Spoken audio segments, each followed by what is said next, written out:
You found the coolest place to be, the PlayStation Collecting. And come on, won't you stay with me? Welcome to the show. Gather around the boys and girls, collectors from around the world. Let's show the people what they need to know. Welcome to the show. Gonna talk to guests, only got the best. Gonna put their knowledge to the test. Gonna laugh and eat, gonna listen, treat, gonna show you things you've never seen. Gonna sing the song, gonna break it down, gonna rock this party all night long. So come on everybody, let me see you dance. Get yourself ready for one more chance. You found the coolest place to be, the PlayStation Collecting Sense. And come on, won't you stay with me? Welcome to the show. Gather around the boys and girls, collectors from around the world. Let's show the people what they need to know.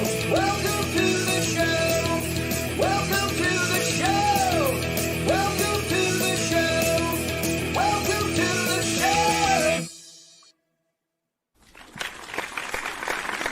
Hey. Hey. Welcome to the show. It is the PlayStation Collectors Podcast, Season 4, Episode 6. My name is Joe Rad. How you doing? And with me, as always, my illustrious co-host from all the way down under, Mr. Figsy. How you doing, buddy? How's it going, everyone? And then joining us tonight as our special guest, coming all the way from Alaska. Boy, we are all over the world tonight, let me tell you. We have Mr. Firm from TheCollectiveGaming. How you doing, buddy? Good. Glad to be here. Welcome, to the fam. channel. So, why don't you tell us a little bit about yourself, Firm? Just introduce yourself to the audience. Tell us, like, what do you like to collect, and what kind of got you into collecting to begin with? Well, collecting, I've always wanted to do that, but I've never actually took the time to do it. So, a few years back, I decided to do it. I got lucky on a Dreamcast score. I got a Dreamcast and a couple of games. And clearly it has been nothing but downhill from here. I have so It spiraled so quickly. much money. Yeah. Yeah. Yeah. And, that's part of the reason why I decided to make a YouTube channel, because I thought it'd be cool to, showcase all the games that I've gotten and, share some tips, things that I've learned along the way. Very cool. Yeah, it can kind of Awesome. start off with it's like a gambling habit. If you buy your first scratch ticket and you hit $500, Yes. you'll be chasing that high forever now. Mhm. It's like gambling, but you don't technically really lose. No. You only lose if the value goes down. Then that kind of sucks. I've had You lose if you bought a Final Fantasy Pixel Remaster at eBay prices. Those people just lost recently. Yeah, we've had some heavy hitters get announced recently in the PS4 world, which is why it's very dangerous to collect for. So, but before we get into that main topic, I want to stick on what's it like to collect in Alaska? I'm just curious. Is there a big scene out there? It's hard. There's a handful of people that do it. Mhm. And so they've kind of really just picked apart a lot of the areas, like the Goodwills, that kind of stuff. They're just it's a wasteland. So it is really hard, but we do, I end up getting lucky a lot on Facebook. Somebody will sell something and then I'll just ask them hey, is there anything else you, Smart. weren't really thinking about selling, but are? And yeah. And then every now and then you get extremely lucky. Smart. Nice. Yeah. Asking questions is a very important part about marketplace and stuff like that. You could if you're buying a game, just when you're there saying you got anything else you want to sell, any other games, I always recommend saying that. Or, hey, I buy games all the time. I always tell people I buy games all the time. So if you come across something in the future, you in the garage or something, you can give me a call. Here's my number. If you have a friend, family member, same thing, your cousin, sometimes you'll never know. Sometimes I'm going to be yeah, actually, my cousin's got, my sister's got a whole bunch of stuff at the house she doesn't use. So maybe I'll give you a call. So it's always definitely a good idea to just mention that this isn't just like a one-time deal, and you're interested in buying more stuff for sure. Yes. And just on that, like it rarely works out. Like 99% of the time, or 80% of the time they won't call you. The one time they do call you, like 99% of the time, it's crap. I've got these games, it's just crap. But there will be that one time when it's worth it. It's awesome. That's 100% true. Like at my work, I always mention that to people. Like for a while, I was like in the hiring department, so I got to like every new person that came in there, I got to be like, hey, just so you know, you want to sell some games? I used to tell literally everyone who came into the door, but I don't do that anymore, so it's not as good. But throughout the years, I've definitely got some people being like, yeah, what's it worth? And I always have to be like, unfortunately, nothing, because what you have is what everyone has, and it's not worth anything. But every once in a while, you'll come up with cool stuff. Like, remember that time I got my brother-in-law gave me all those manuals. Do you remember I showed you all those manuals? There was like some Pokemon manuals in there that were worth like there was like a Pokemon Emerald manual, and there was some valuable manuals in there. So I was like, this was actually kind of cool. So yeah, Emerald manual. Yes, that's not a cheap one. No, and of course I was just like, you got the games? Where are the games? Go look. Where are they? I need the games that go with these manuals, bro. Because he had a lot of games I wished I had. He just had manuals, didn't have the games, so it was kind of a bummer. And also what drove me crazy is they were in like perfect condition, every single one of them. So I'm like, oh man, where are these games? If the games are in this kind of shape too, like please. But he's like, oh, I don't know, no idea. Like, yeah, they're not in good shape if you don't know where they are. They're probably just sitting there in a box somewhere in the basement, and nobody knows. Nobody wants to look. It's all right. I don't want to think about it. Feel that pain. It's like people back in the 90s were different. Like they could have got the game, threw the box out, put the manuals aside. If you ever need instructions, here's all the help, and here's your toy. That's what my parents did for Lego. You know, we keep the manuals. If you never need to build them again, throw the boxes out, and all your Lego goes in the box. And that's just how it was. Yep. When I was a kid, we threw away all our NES boxes. And we used to keep all the NESs in just the little black sleeve things. And then we had like a little holder for them. Yep. And yeah, stuff makes me sad. But I don't want to get into that. I've talked about my selling regrets a million times. We'll start talking about the Atari again. All the stuff I sold. I'm just looking around your game room, man. So many things have been catching my eye. The WWE belt, the Kingdom Hearts play. There's so many cool things behind you. Yes. Even that antique cabinet is beautiful. Yeah, thanks. That Keyblade, actually, when I bought that, I was like, holy crap. Like, I bought it from Square Enix, and it was mega cheap. It was only like $50. So I was like, damn, what a steal. And I'm like, damn, like, why is this so cheap? Like for a big life-size one. And then when it got here, I was like, no way.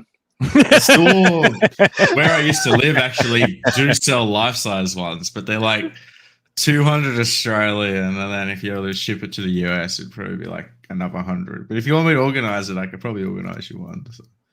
Oh man, if you could do that, that would be amazing. Yeah. Have you got either back up there? Have either of you ever seen Spinal Tap, the movie? It's kind of an old movie, but like there's this rings great a bell, to be honest. It's like I think it was made in like the 70s. It's like an old like spoof comedy about being in a rock band, and it's like, what, you ever heard that joke like, my amp goes to 11, and they're like, why doesn't it go? Because it goes to 11. It's not 10. Anyway, they do this skit in there where they order a Stonehenge. They want to build like for a big stage piece, right? And it's supposed to be, they write it down like on a napkin and they give it to the guy. And it's supposed to be like 11 feet tall or whatever. But the guy, like, it got like smushed or messed up or whatever. So when he delivered it, it's only 11 inches tall. And so they're like, what the hell is this, mate? And it's like, that's your Stonehenge. He's like, what are we supposed to do with this on stage? And so they do the show and they have this little tiny Stonehenge and they're all like dancing around. It's so stupid. But when you said the thing about the key, that was like exactly all I could think of. Was that a perfect situation where you're like, oh, this is going to be awesome. And it's like, yes. I still played with it. I look ridiculous, but I played with it. It still works though. Like if it was huge, it wouldn't work where it is. You know, you'd have to take a lot of the amiibos down or something. But it would be awesome. It just reminds me of like anything off Temu. Like you buy something off Temu, Yeah, right. it's a rug, and it arrives, and in the photo there's a dog, but it's like a miniature dog that looks like a big dog, and the rug's like this fucking big, and you're like, what the fuck? Yeah, this is we have Keyblade at home. That's what this is. There's a viral post too about some guy who ordered like a Mandalorian helmet. And it's supposed to be like this sick metallic helmet. It's like really expensive. His like girlfriend bought it for him for his birthday or something. He's like, and this is what showed up. It's like this little plastic sack piece of rubber. It was like total garbage. It's like a Lego piece. This thing looked like a pool toy you would blow up. It was so like that cheap plastic. Like, oh man, it was good stuff. So would you say you primarily like collect Nintendo stuff, or are you kind of all over the map, or? Honestly, a lot of I can get amiibos. my hands on. Yeah. That's kind of been a little bit of a quest as of lately. Like I bought one of my buddy's collections, and he sold me a ton of amiibos. And so that kind of like reignited the spark I needed to, go after it again. So I'm not going for every single amiibo, but I am going for every Smash amiibo, and then like a couple of special ones here and there, like the Zeldas, some of the Animal Crossing, Splatoon. So yeah, I got a lot. I have so many that I ran out of wall. Yeah. Oh, my issue is I like them box, so I'm not going to collect them because look how much room they take up. Yes. I couldn't have them loose. So I'd have to have them all box, and it's too much. I'm an all or nothing type collector. No, it'd be like a whole room. So I don't touch pops. I don't touch amiibos. No, pops are insane. Like that's one thing I can't do. World. I have one, and it is the Luffy Going Merry amiibo pop, and I bought it because my older brother is a One Piece fan, and so I did this to spite him. Oh, that's how I thought that was going. I got this for a gift for him for his wedding, but no, actually, no, it's total spite. If you ever forget to get him a present one year, you've always got a backup. So, yeah, that's pretty cool. So, see, I'm the opposite. Like, I'm all about space and stuff. Like, I'm like when I go for games specifically, I usually always go for the standard editions, like preferably over like the big collector's editions, which is weird because as a collector, people are like, why? I'm like, because I just need space, dude. I don't have space. Like I bought this. Look at this Baldur's Gate. Jesus, what the? I gotta have a whole bookcase for this thing. It's so big. It's like, and it's cool and everything, but like I can't be buying a bunch of stuff like that. It's too much. So I'm always about trying to get like the small stuff. So if I did the amiibos, I would definitely go for open ones, like, and try to save money and do that. Also, like, I was thinking about getting some toys, which I don't know if I should do this, boys. I think this is a Pandora's box I'm opening. I don't know if I should open it, but there's some toys. I've been looking into buying some little figurines and stuff like that. Just a couple here and there. I kind of want, a couple here and there. That's how it starts, Joe. I know. That's how it starts. Dude, I also did something else. Next thing you'll know, you'll be on the street going, I just need some toys. And we got some Ninja Turtles. I do have one toy. I don't know if you guys want to see this real quick. Oh, hell yeah. But he's a little dusty, but you guys recognize this guy? Oh, yeah. Legend of Dragoon, baby. Yes. Oh, I was man. I just realized a few years ago that they made toys. Like they had a whole line of toys for these guys, and they were mega expensive. So I went with one of the open ones. I was like, you know what? I'm not even going to be using this very much. I just need this to look good. And there's Dart. There's Dusty Dart. Dusty Dart. Yeah. Speaker was asking if you've got the Chibi Robo amiibo. Oh yeah, you see that? Oh wait, yeah, it's right there. You see that? I don't know if you can see it. He can apparently, Mr. Eagle Eye. Nice, that's awesome. That's cool. Yeah, that looks so. That was one of the ones that my buddy sold me. Very cool.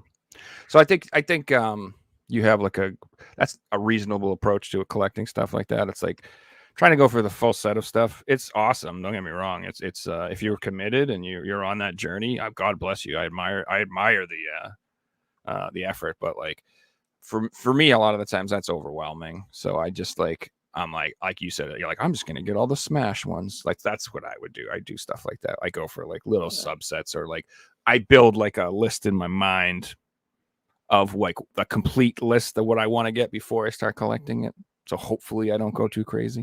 It doesn't really always work, but see, like, funny you say that, Joe, because I agree with that. But I had so much fun collecting a full set, and now I'm collecting a subset of like a big set of games, and I'm having so much fun going down the journey and crossing things off the list again. And no, I the journey's almost more fun than the end game.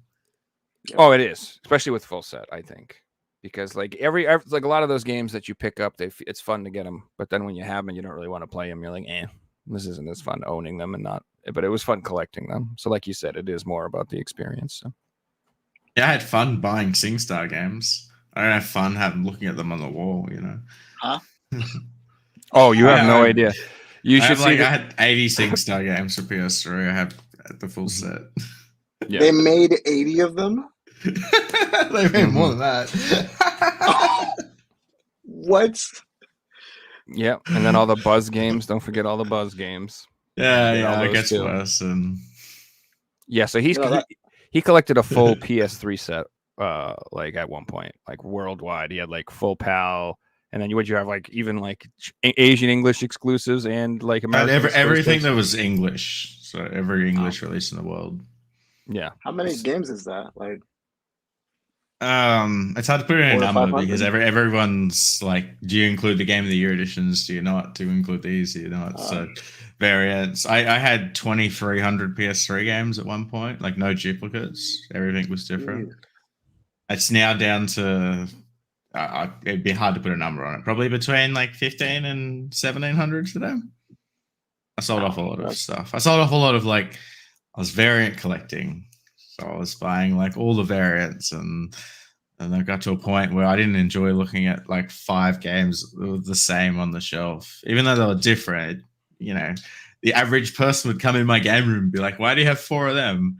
And I have to be like, "Oh, this has got a sticker on it, and this has got a date different on the disc." And I realized that I didn't like that, so I went through and just like kept the best copy, which would be like the one with all the DLC, or the most complete copy, or if one was rarer than another edition, or you know, I acquired for a friend that meant something to me, I kept that version to it, and things like that.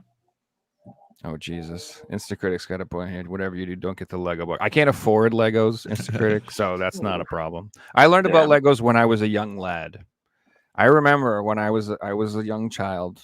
My sweet mother was like, "Young Joseph, it is your birthday. I am going to taketh you down to ye old toy store and get you whatever you want." And I was like, "Yay, mommy, I want Legos." And I wanted like one of those Lego castles. You know what I'm talking about? It's like a castle set. Dude, who doesn't want a castle? I mean, clearly everyone wants that. And my mom was like, "Sure," you know, and in her ignorant bliss. And this was like 1995 or something, bro. It was 4. It was a long time ago. I mean, a long time ago. We walked our way down to Kmart because we didn't have a car back then. Even we walked down there and we went into the toy section, and I was like, "There it is, mommy." And in like 1995, that bitch was like $250. And she was like, "You ain't getting that for your birthday, son." And I was like, "What is this?" She's like, "I had no idea Legos were this expensive." And I was like, "Yeah, I guess they are." But I had like a huge family. So there's like, you can't buy one kid a big present like that, because then that would commit her to buying like everyone like something. She's like, no, that would bankrupt us. We can't do that. So but yeah, Legos, I that was when I learned. Even back then, I'm like, that's too rich for my blood. I could get like the colored random blocks or something, you know what I mean? None of them cool sets. There's a couple of Lego sets that I want to get, but they are expensive, and they are, I think it's the Lord of the Rings.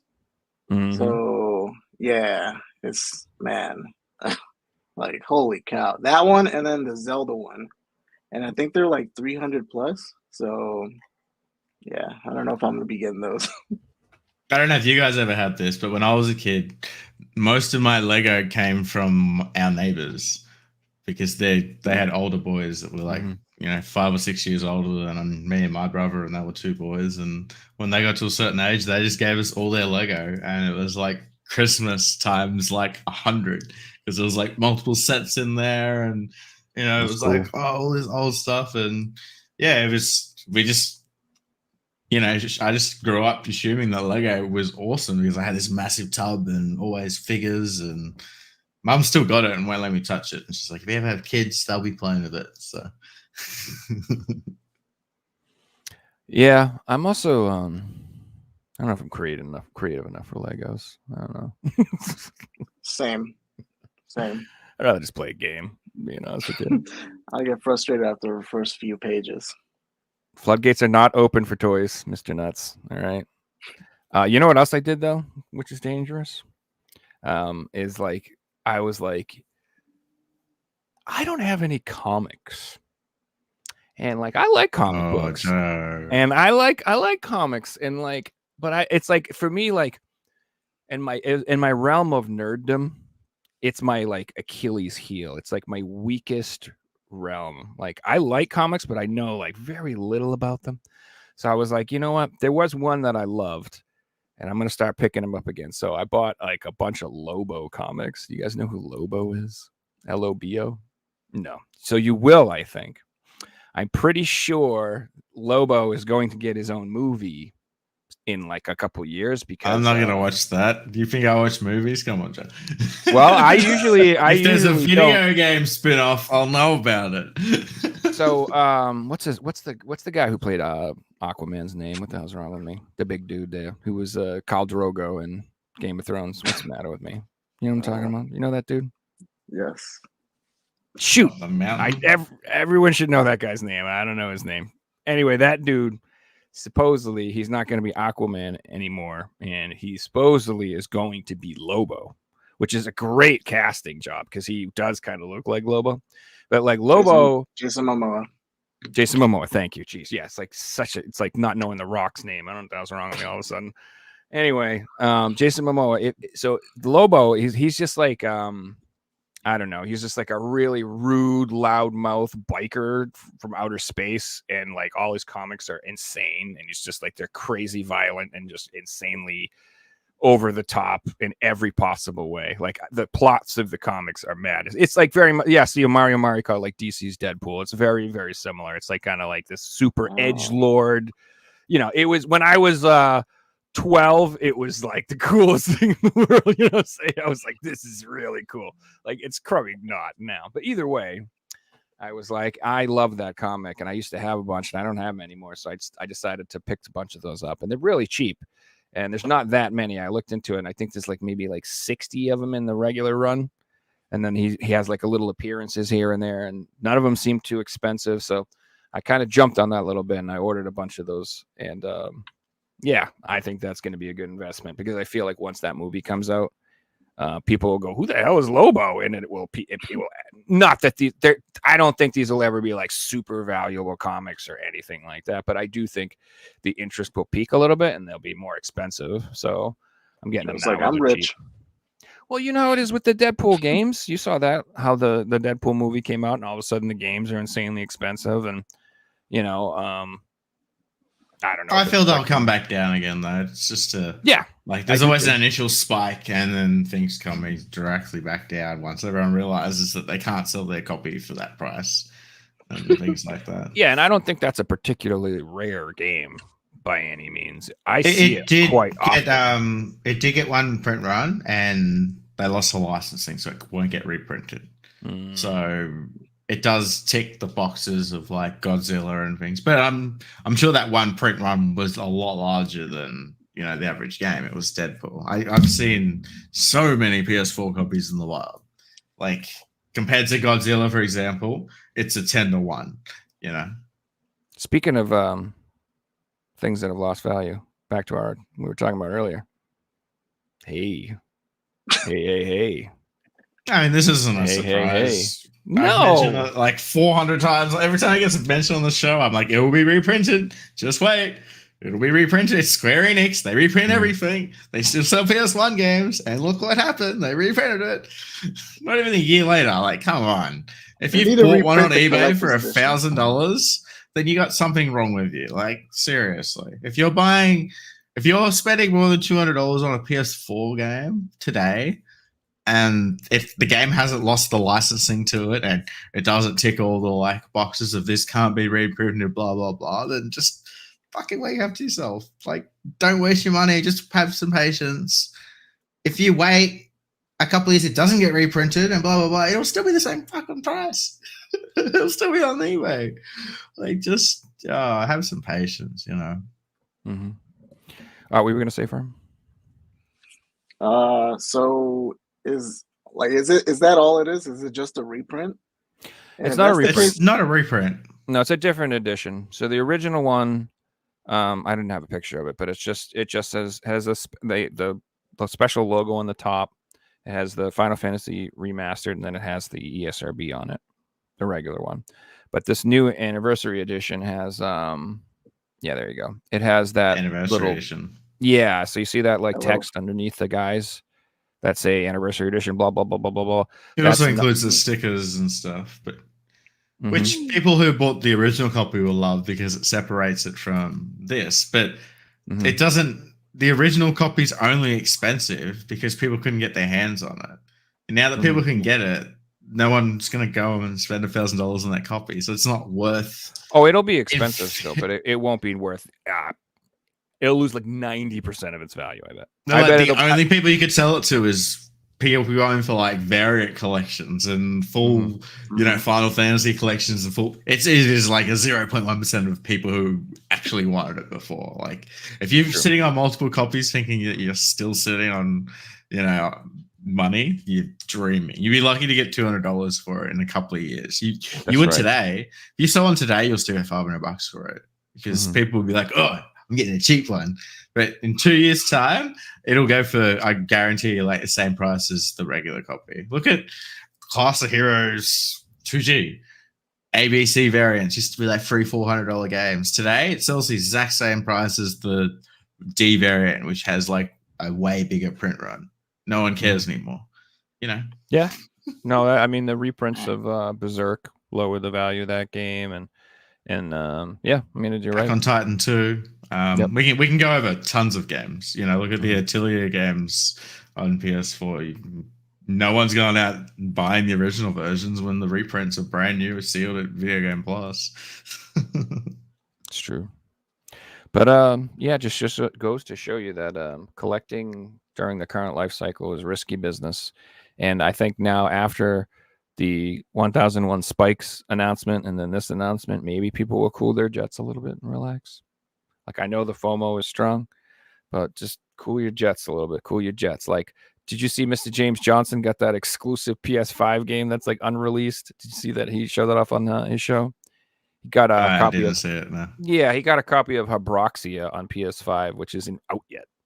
It's like not released, but he got like a promo copy somehow. And I'm like, that's cool, but I ain't getting that FOMO fever. I'm not going out there and trying to find one for like $1,000. It's gonna get released at some point. If there's no way someone randomly made one copy of Habroxia, that's going to get released. So you just gotta chill. Well, we know for a fact if there's a copy out there, there's 1,000 copies out there because Sony's rules are if you print a game, we require a minimum of 1,000 copies. That's facts. Yeah. So it's gotta be. Yeah, take it easy. Although FOMO got me today. I ordered my Final Fantasy copy off of Square's site and paid the extra $10 shipping because I was like, I ordered too, and I feel like I could have just got it off of Best Buy, Amazon, VGP. It's on every major retailer's website right now. And you're gonna walk into shops and see this retail for years because they're gonna realize how much popularity was behind it. That's probably the whole idea behind releasing it early, like gauge the popularity of how many will actually make. And I mentioned on Discord that I bet that now that I've bought UK copies that it'll actually get an Australian release, and then I'll be stuck with multiple copies and have to like resell them and probably lose money on them.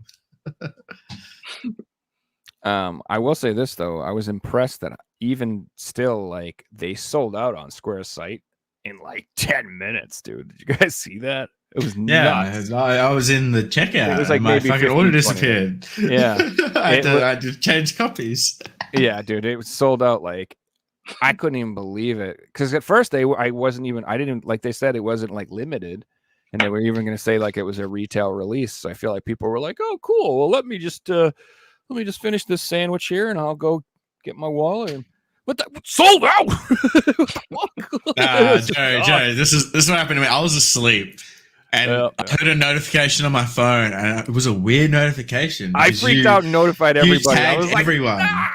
And for Facebook do a different sound for that. And I'd left my phone on loud. Mhm. So I heard this sound. I'm like, what the fuck is that? Is that like an emergency sound? Like, I better check this just in case. And I look at it and it's Final Fantasy's got out of bed. It's fucking freezing through a jumper on. Like, run to the computer. Ordered. I had to message my mate in the UK to confirm that I could still send it to him. He's got the same address.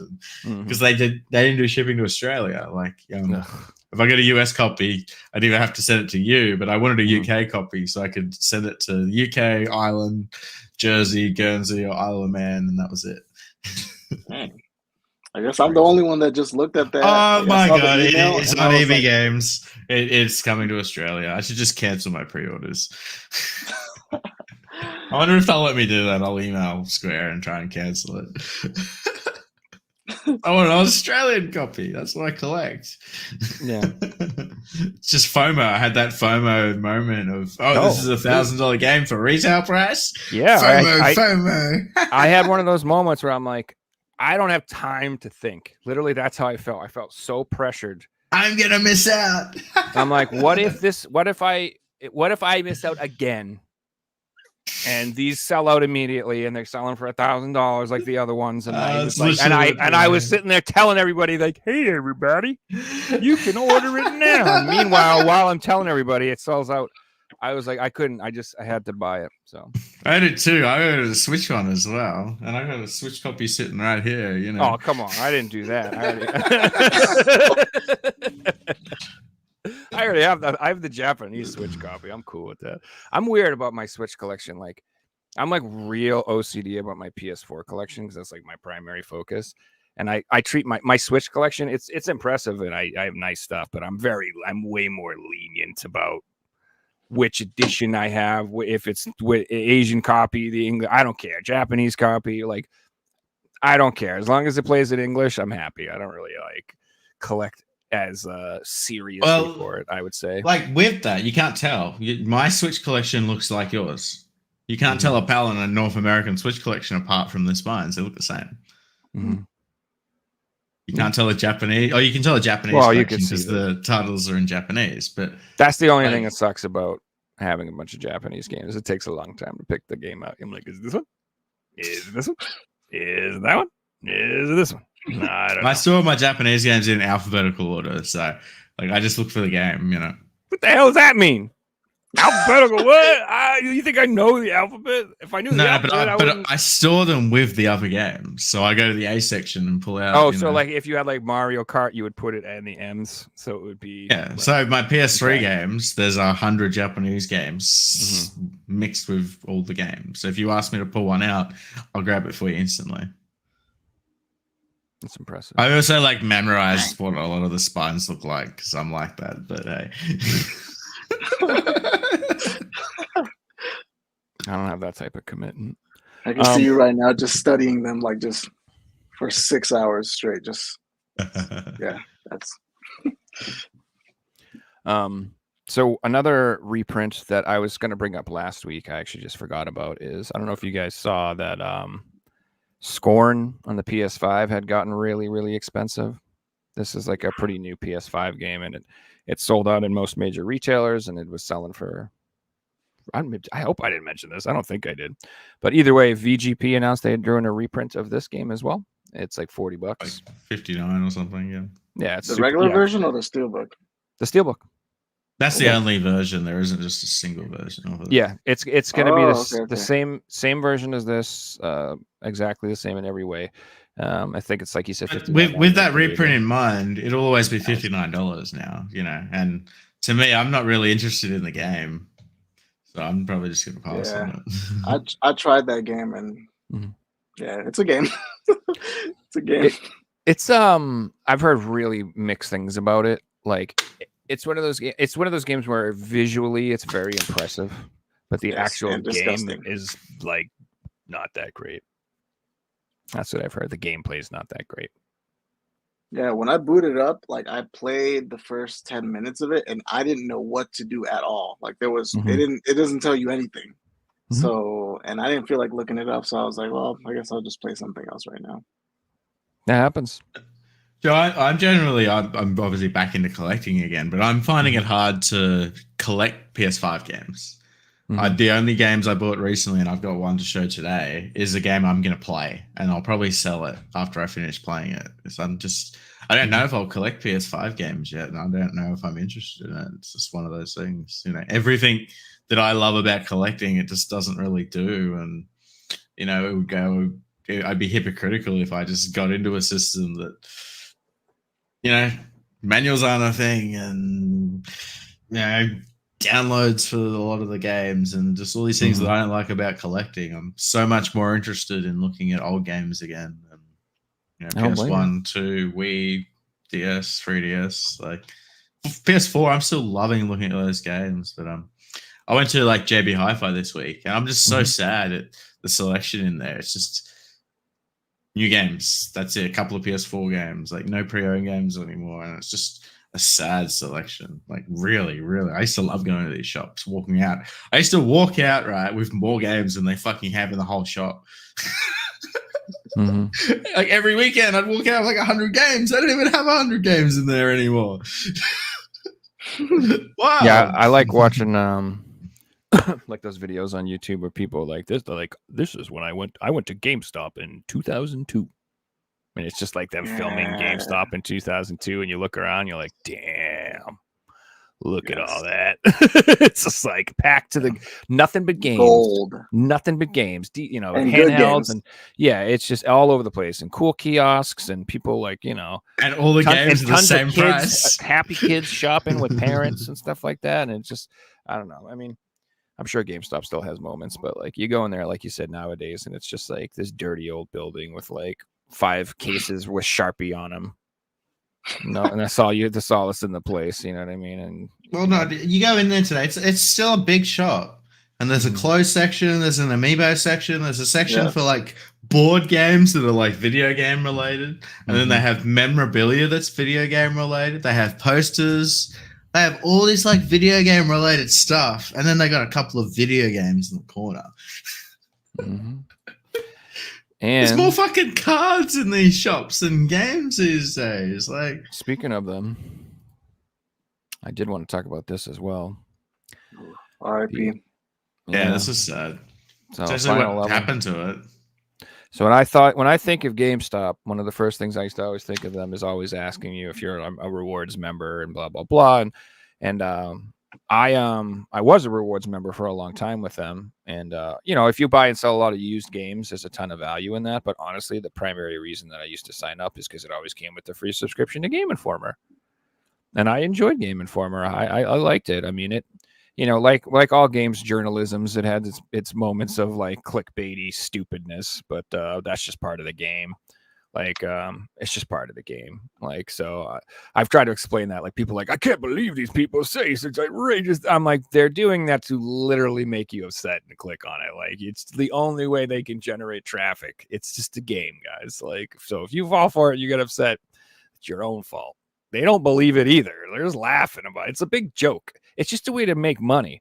Like, if I had a button that I could push that makes money, I'd push the button. Wouldn't you? Right? Absolutely. Exactly. So if you're like, I'm not making no money, I'm gonna push this button. Watch this. I'm gonna say something real stupid. I'll be like, this is, I don't even want to, but either way, I thought this was a fun magazine. I thought it was really high quality. I literally think I have this copy of the one on the bottom here with the guy from Mirage. Like, I have that copy somewhere. And I don't know. It's just an end to an era. I think one of the most memorable moments I've had for Game Informer was the ad they did for Final Fantasy III when that first released on the DS. That was insane. Like it showed all of Mhm. the different variations of like each class that you could have, and they Mhm. all had that that classic Final Fantasy 3 art where it was just like the plain looking anime face. Mhm. Like I saw that and I was like, "Holy cow! I need to buy this game." And that was Yep. actually like one of my first actual Final Fantasies that I beat. That I beat all the way through. So yeah, Yeah, and that's sucks to see them go. that's one of that feeling of excitement, that hype you got from those magazines. That's like something that I'm not sure. Like maybe you can still recreate that through YouTube, games coming out, trailers and stuff like that. But there's just something about reading those magazines, and not even just Game Informer. When I was a kid, like, dude, I used to read PC magazines and stuff, and I don't even own a PC that could play those games, but I would just scour every page and read everything about it and like just love it and just be so hyped. And then like if you ever got the chance to play one of those games that you read about, you were so excited. You were like, "Oh my god, this is that game. Oh man," like so excited to try it. So yeah, that hype is so cool. Mhm. I'm gonna miss it. But like I Honestly, think did they say like was it just money? Is that the only reason why it went under? probably, but I don't think they really say much about. They just said like something like they were going through a restructuring and getting rid of, financially insolvent parts of the company, blah blah blah, whatever. So yeah, I don't think it was generating enough income or revenue for them. But in the long picture, I don't see GameStop being around for 10 years, a bit longer, like I already see the decline of GameStop. So then to start stopping different things like that, it's just, start of the inevitable. Like there'll be a time when GameStop won't sell games. It just, they'll just, in Australia, like we have a shop called Zing, and it's just like a pop vinyl shop or a shop that's like a game shop, but without video games. That's what I feel like these shops are turning into, and that's what they will become. And I feel like their stockholders and their share meetings are heading in this direction because Yeah, there'll be obviously they don't make money in video games. Like it's they going to make be money in gaming pre-owned merch video stores. games. It's going to be like Hot Topic for games. It's going to be a game culture store. So like you said, it'll have Mario t-shirts, Yoshi plushies, Zelda Monopoly. That's what they'll sell. Like it'll be like you said, a video game themed place with stuff. You know what I mean? Like lamps that look like question blocks from Mario, all that stuff. So well, if you go back to 20 years ago, like what these shops used to make profit on wasn't new games. Like EB Games or GameStop make fuck all money when you buy a brand new game because they've paid. Say you buy a $60 game, they might have had to pay $45 for 100,000 copies of this $60 game that'll get a price reduction, and then they'll eventually lose money on it. The way they make money used to be pre-owned games because they made like 3-to-1 for every single pre-owned game that came in. How many pre-owned games do they sell today? Fuck all. Most of their profit gone. So like, it's clearly been replaced with something, and it's this, and it's not for collectors, that's for sure. It's for the casual, mom and dad who have kids who are into video games, or people that collect cards or collect pops or collect toys or puzzles and different things like that. It's literally just not for game collectors anymore, which is wild.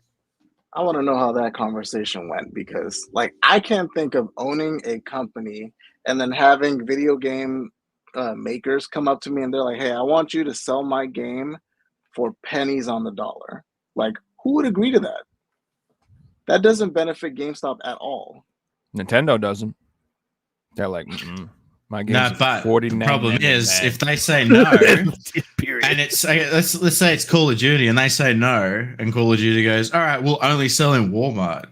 Guess what? They've just lost 50% of their customers. So they have to agree because they can't afford to not have Madden in their shops and not have FIFA in their shops and not have, Call of Duty and all the popular titles. They have to give up dollars to the set. They might make different deals on like Insane.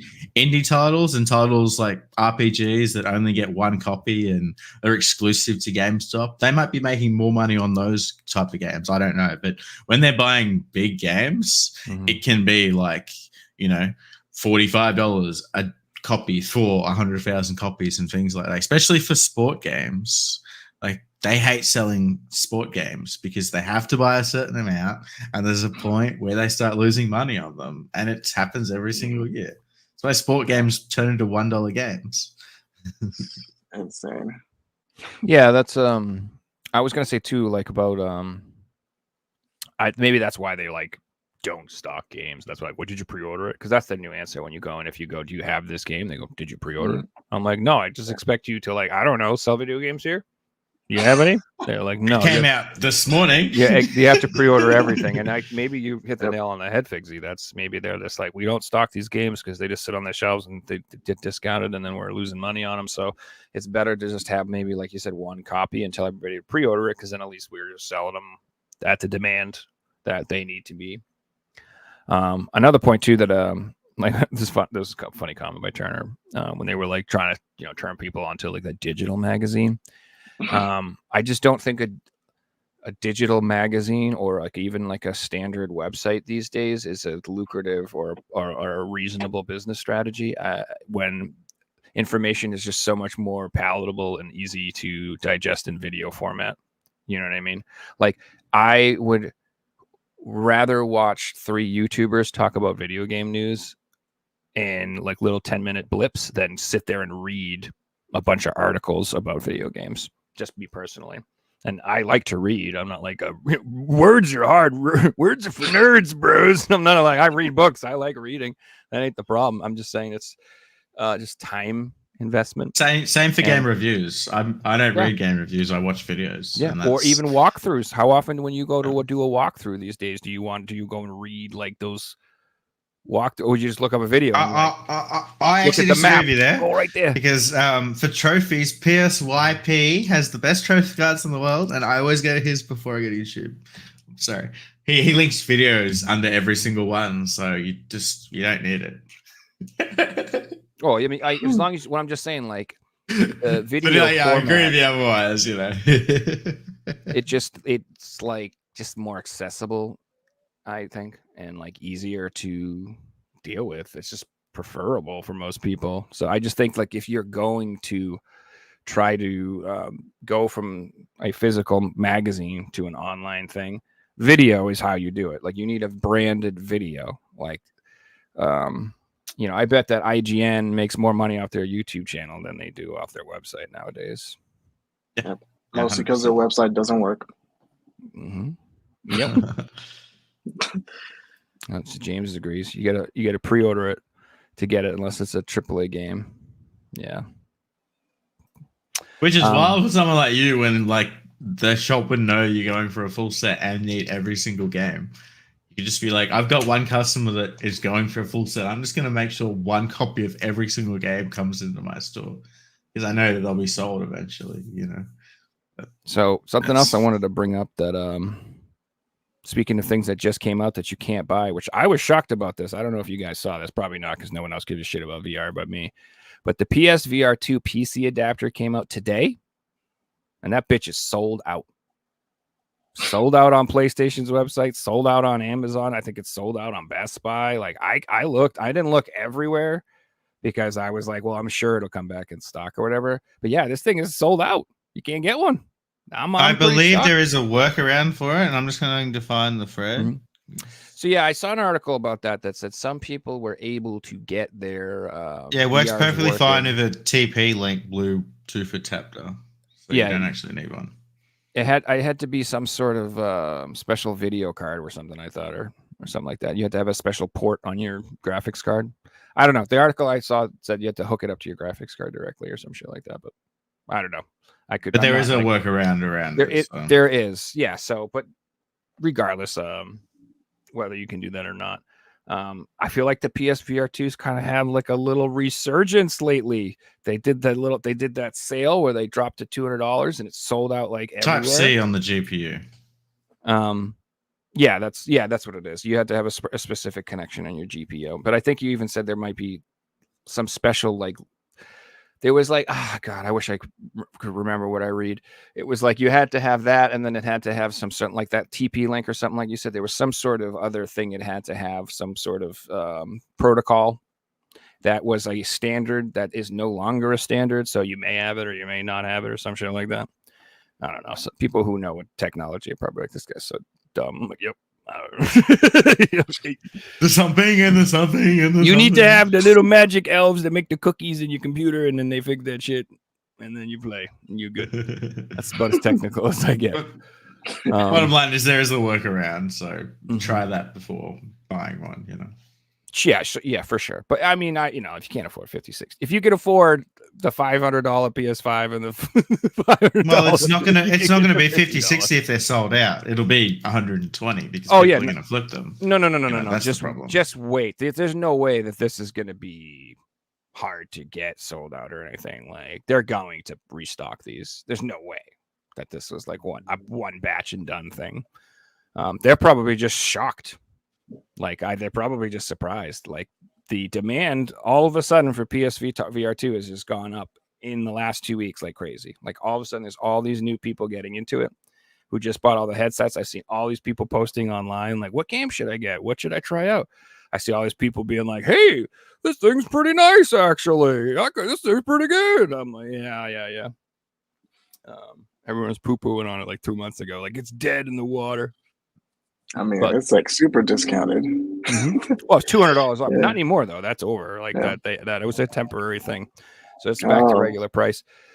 My speculation is, what I want to know is, like, I wonder if they'll just give up on it completely or do another production of it. And if they do another production of it, I wonder if they'll do any like revisions or updates, because the original PSVR 1, they did do a revision of it and like change up some of the cables and stuff. So the original one has like a different like cable connection setup than the newer version.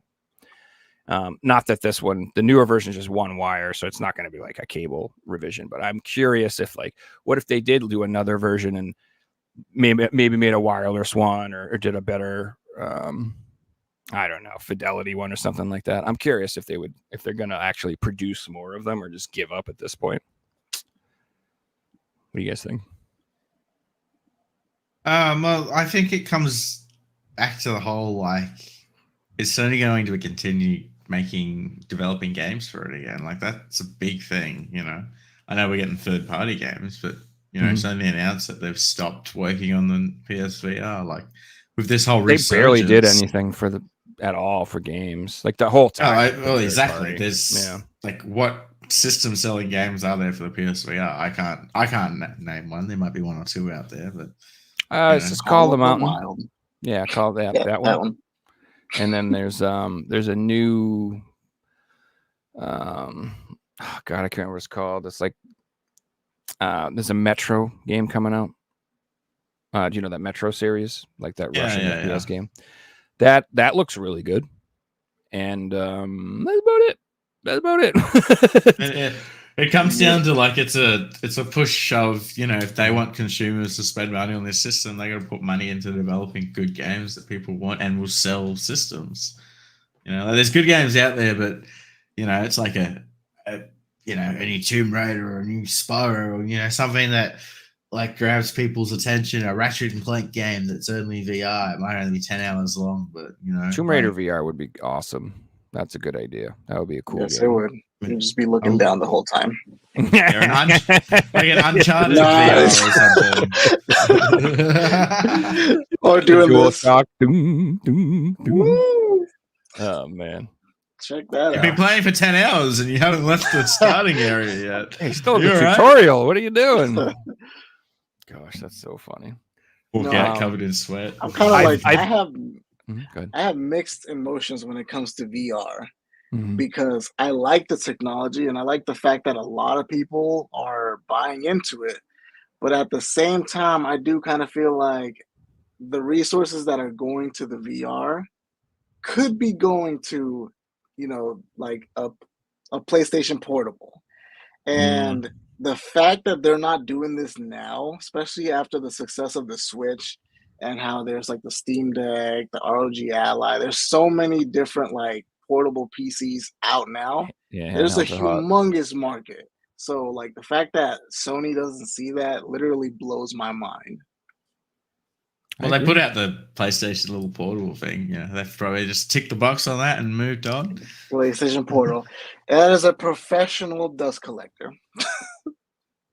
I haven't seen people talking about it since for months. Like it's just disappeared.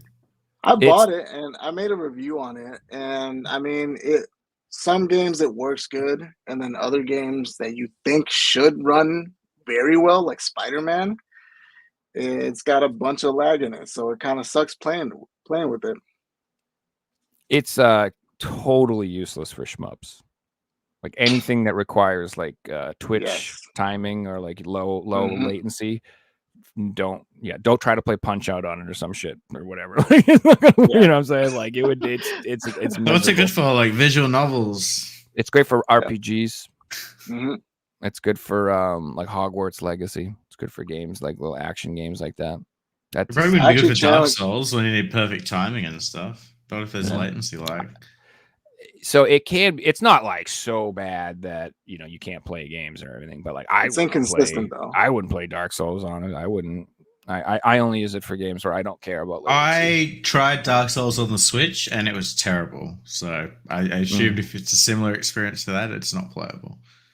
Yeah, the Portal is I like my Portal for sure. So he says he plays JRPG games. That's what I'm talking about. It has its moments. So like in my living room, if I want to play on my PS5 and my girlfriend wants to watch a movie or something, it is really nice to have the option to use it. But it's not like my preferred thing. Like if she ain't watching that movie, I'm playing on the TV. You know what I mean? I'm not grabbing. It's a laggy Wii U. Yeah. But the screen is gorgeous. I'll give it that. It looks beautiful. I like that about it.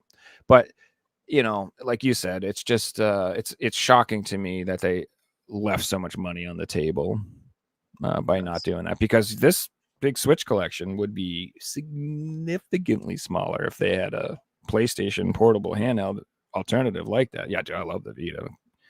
Love it. That's a beautiful one too. I like the blue one. That's the OG OLED one. Yeah, it's just crazy to me. I think that they will come out with a new handheld at some point. I really do. I used to think that, but if you told me 10 years ago that by 2024 they still haven't brought out a handheld, I wouldn't have believed you. So I'm kind of like on the other fence that they don't actually want to do it. Otherwise they would have, Yeah. So I think that the Switch success, hopefully, is making them think about it. And I've heard that Xbox is coming out with their own little handheld device. That's been a rumor for quite some time too. So that could be either them saying we have to compete in this market, or it's a too crowded of a market and they don't want to compete. I don't know. I'm not sure, but I think even if they didn't come out with like a full-blown handheld with its own set of physical media, which I would really wish they would, I don't see why they don't come out with like a handheld counterpart that lets you download your digital games on it and play it that way. Like, I mean, natively too. Like they're trying to get people into their little digital ecosystem so bad with PS Plus and your free monthly games and all that other crap. Like if you allowed people to actually download those and play them natively on the handheld, I feel like that would be, a big deal. I think a lot of people would be, that would be literally genius. And once you start doing that, you can get to the point where you can literally just bundle them. So you can tell people, buy this portable console and then just buy the membership, and you can just download any game you want. And you don't even need a PlayStation. Yeah. Just that's. But that's nothing. Yeah, it's all about value proposition. They need to give people value for what they're charging you, and like I canceled my PlayStation Plus because I'm like, I'm paying so much money to play online with my friends like twice a year. This isn't worth it. Like if I was like an online gaming junkie, multiplayer Fortnite every day type, I'm sure I'd be getting my money's worth. But I play like a couple multiplayer games a year. That's it. Like literally 3 times a year, maybe, that I'm like, and I don't Like I couldn't even tell you, like, I don't download the digital free games because to me there's no point, because it's like as soon as I cancel this membership, all those games are gone. And I own all the damn games. That was the other thing. Every month they'd be like, "Oh, you want Uncharted?" I'm like, "Bitch, you don't think I own Uncharted?" We're bringing you The Last of Us 1. And you're like, come on.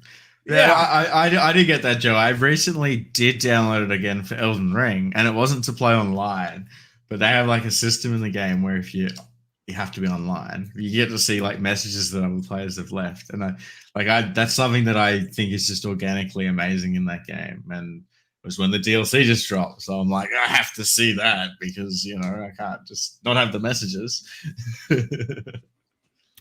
Now, one thing that they did announce that you actually talked about in one of your recent videos was this beautiful controller. And I got the worst picture of it ever, apparently. I got like a 1 resolution picture of it off a Game Boy Color, but there it is. 320p. Yeah, you like that? I went for a retro vibe. This is a throwback. So yeah, the new Astrobot is coming out. Sounds like you watched my video, man. I did watch. You got the Astrobot, and then you got Knack 2 in the background. That's right. Yuck. That's right. Yuck. I was wondering you were going to say that. Like, why is he Knack? I love the spinning wheel too. I'm just waiting for Video Game Donkey to come out of nowhere and be like, Knack. Knack.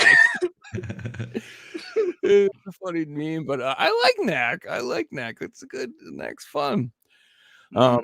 You know what? The whole time I was watching your video about that, what was really depressing to me is I'm like, who in my mind would I say is like a PlayStation's mascot? And forever I would always said Crash Bandicoot. And he's not. He's Activision, and he's an Xbox. He's Benedict Arnold. Turncoat, stabbed me in the heart, left me behind.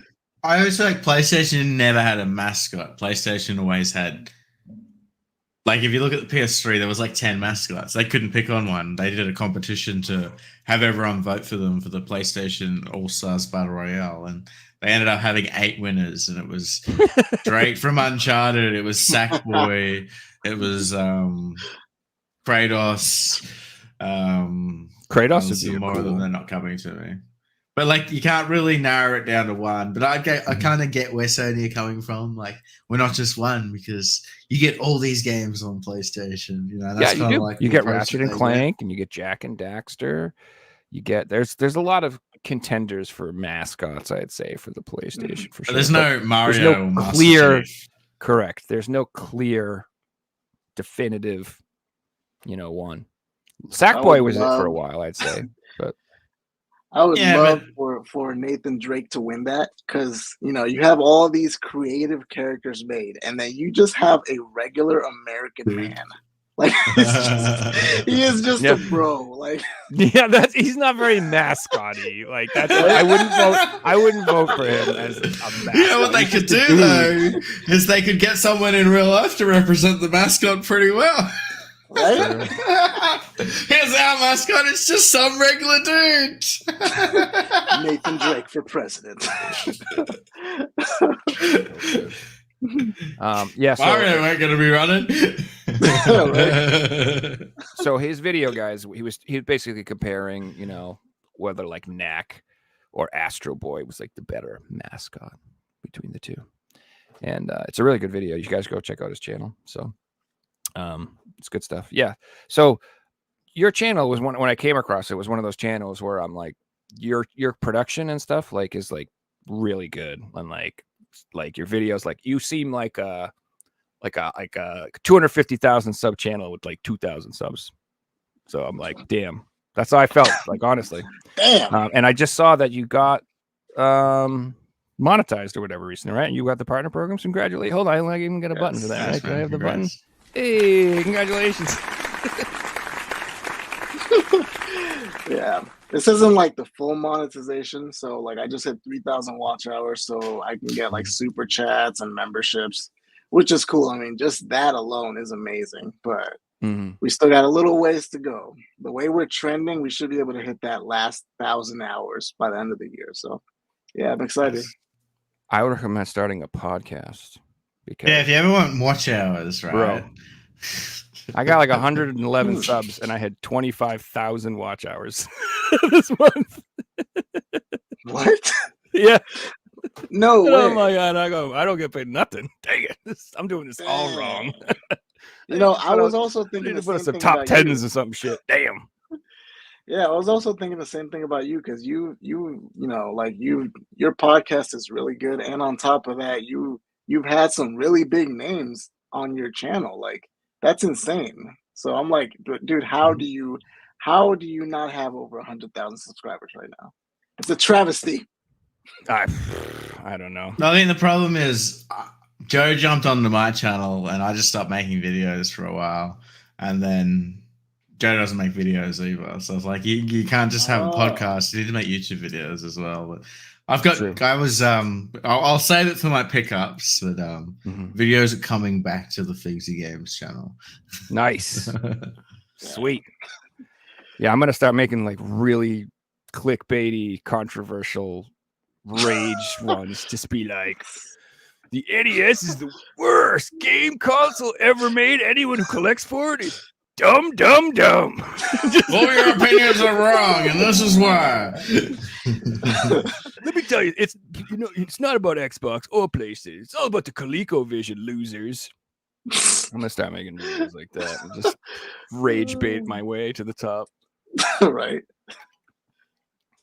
No, I could never do that because I'm too goofy and I laugh too much. No, like I'm not. I'm like I can't be serious. It's impossible. Yeah, that's why you just gotta edit it all out and cut it just before you start laughing and stuff. You can do it. Right. That's true. I know that I have a problem because when I am serious, like my girlfriend's always like, I'm like, yes. She's like, I don't know. I can never fucking tell. I'm like, damn it. This is my own fault. I joke too much.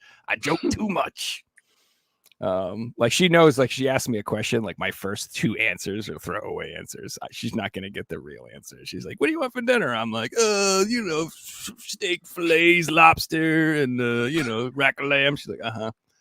What do you want? I'm like, she's like, yeah. What do you actually want, motherfucker? I'm like, tacos. Burger. Yeah. One day you'll get what you asked for. Oh man. Okay, what else we got here? Do we have any other important topics? Oh, I did want to talk about this. I don't know if you guys are very familiar with the franchise, but did you guys see the exciting 7% on Rotten Tomatoes? I'll be right back, guys. Wow. So for literally most of the day, it was at 0%. It was at 0% of the tomato meter. With reviews. It wasn't like no one reviewed it. Like it had a bunch of reviews and it was at 0. So recently, like right before the show, like maybe an hour before the show started, I grabbed it and we were at a whopping 7%. Jesus. Now, I'm confused how to feel about this because when I originally saw previews of that movie, I was like, that does not look very good.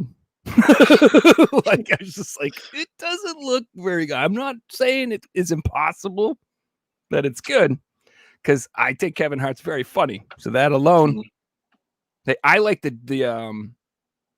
Jumanji movies, the sequels. Yeah. Like when I saw those previews, I was like, that does not look very good. But I enjoyed those movies very much. I think they're very fun. They're very lighthearted, cute movies. They're just fun. I like those movies. So when I see that the critics score is a 7, now I'm thinking it might be pretty good. Because if all the critics hate it, that probably means it's just a fun, stupid movie. And I probably will like it. So I don't know.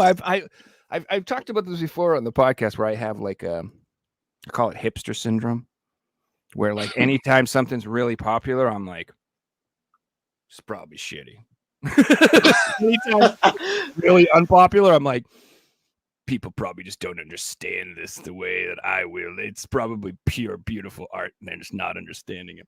I don't know. I just have this hipster attitude, and I'm wrong a lot. Like sometimes I'm like, this is going to be great, and everyone says it sucks, and they were right. Really bad. Did not enjoy it. So I don't know, but I'm curious about this one. I'm definitely not paying theater prices to see it. I'll tell you that right now. We can go half price Tuesday. Yeah, but yeah, exactly. Or I'll wait till it's on streaming. I will watch it for sure. But I'm just curious. Down in the comments, if you guys are watching this, leave comments. Let me know what you guys think about the Borderlands movie. Do you think it looks good? Do you think it looks bad? And tell me why. I'm curious. Did you guys, any of you play the Borderlands games?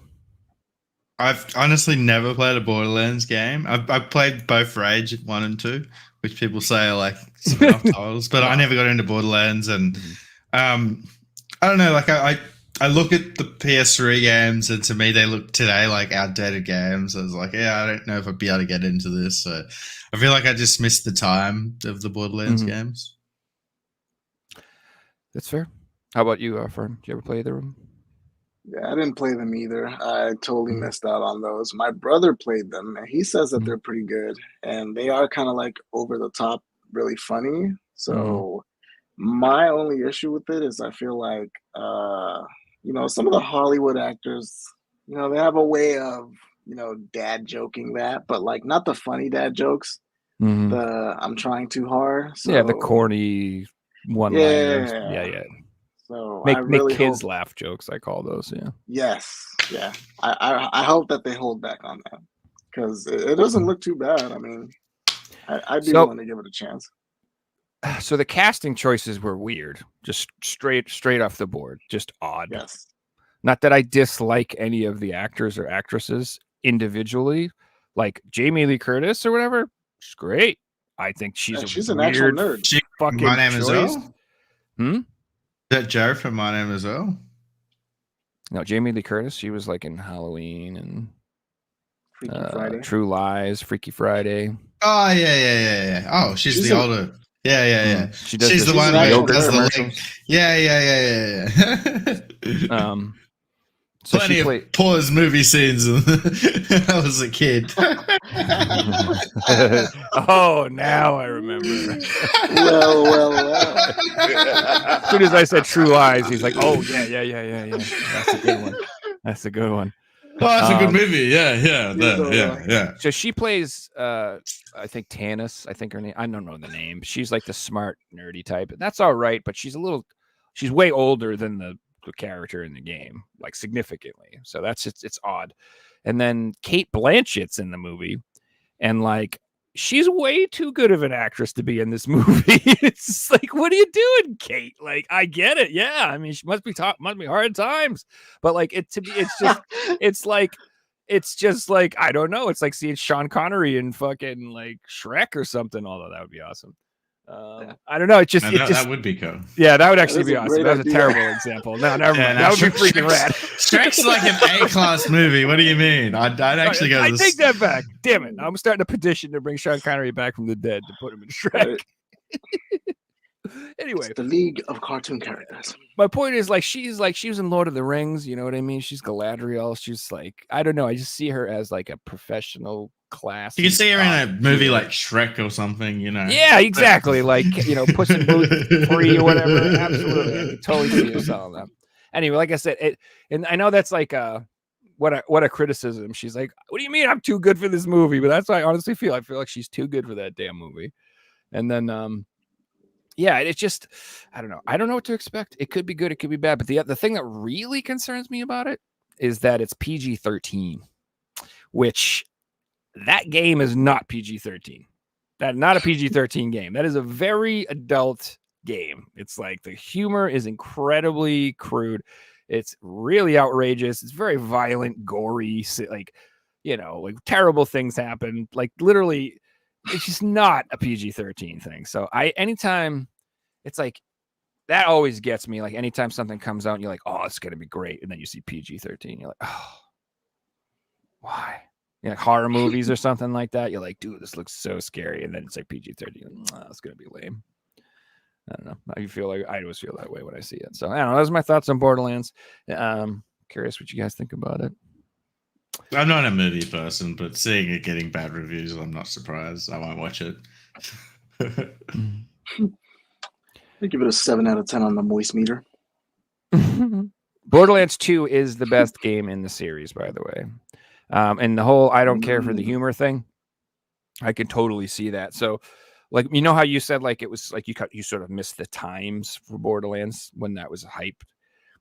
I feel like going back to the first two games might be a little cringy because that style of humor at the time was kind of new. That like, oh god, lol, so random, you know, that kind of random, you know what I mean, humor. That was what? that was like, lol. yeah, exactly. It was like over Yeah, the top sort of joking. The characters are like really like way too much personality. At the time, first time I saw that, it was fun, but like going back and playing it, you're like, oh geez, a little bit. So it is like the humor is a little dated, but still, I still recommend Borderlands 2 if you've never played it. I think it's a really, really good game. Those games are on Switch too, right? Mhm. I think they did like a collection. So I mean, you know, A handsome you don't really care collection. too much about. Yeah, you don't have to worry That's too cheap. much about the graphics because you're playing portably. So yeah, And the third one's on PS4. You can pick it up pretty cheap. So if you want to try them out, it's definitely easy to access to that. It's good. Yeah, it has that cool like cell shaded look, so it'll run like on any system and look good. It runs well on the Switch and looks good, so it's a fun game. Yeah, I recommend them. I like them. I don't think, but I wouldn't go past 2. 3 was just, oh god, 3 was so bad. I'm not a Telltale person, but they did like a Telltale Borderlands as well. And Dude, at the end, so the second game was like I said, really crude, edgy, funny humor. The bad guy was just a goof, and then the third one, like literally, you beat the game, and it's like that song. It's like, this girl is on fire. This girl is on fire. And I'm like, what am I playing?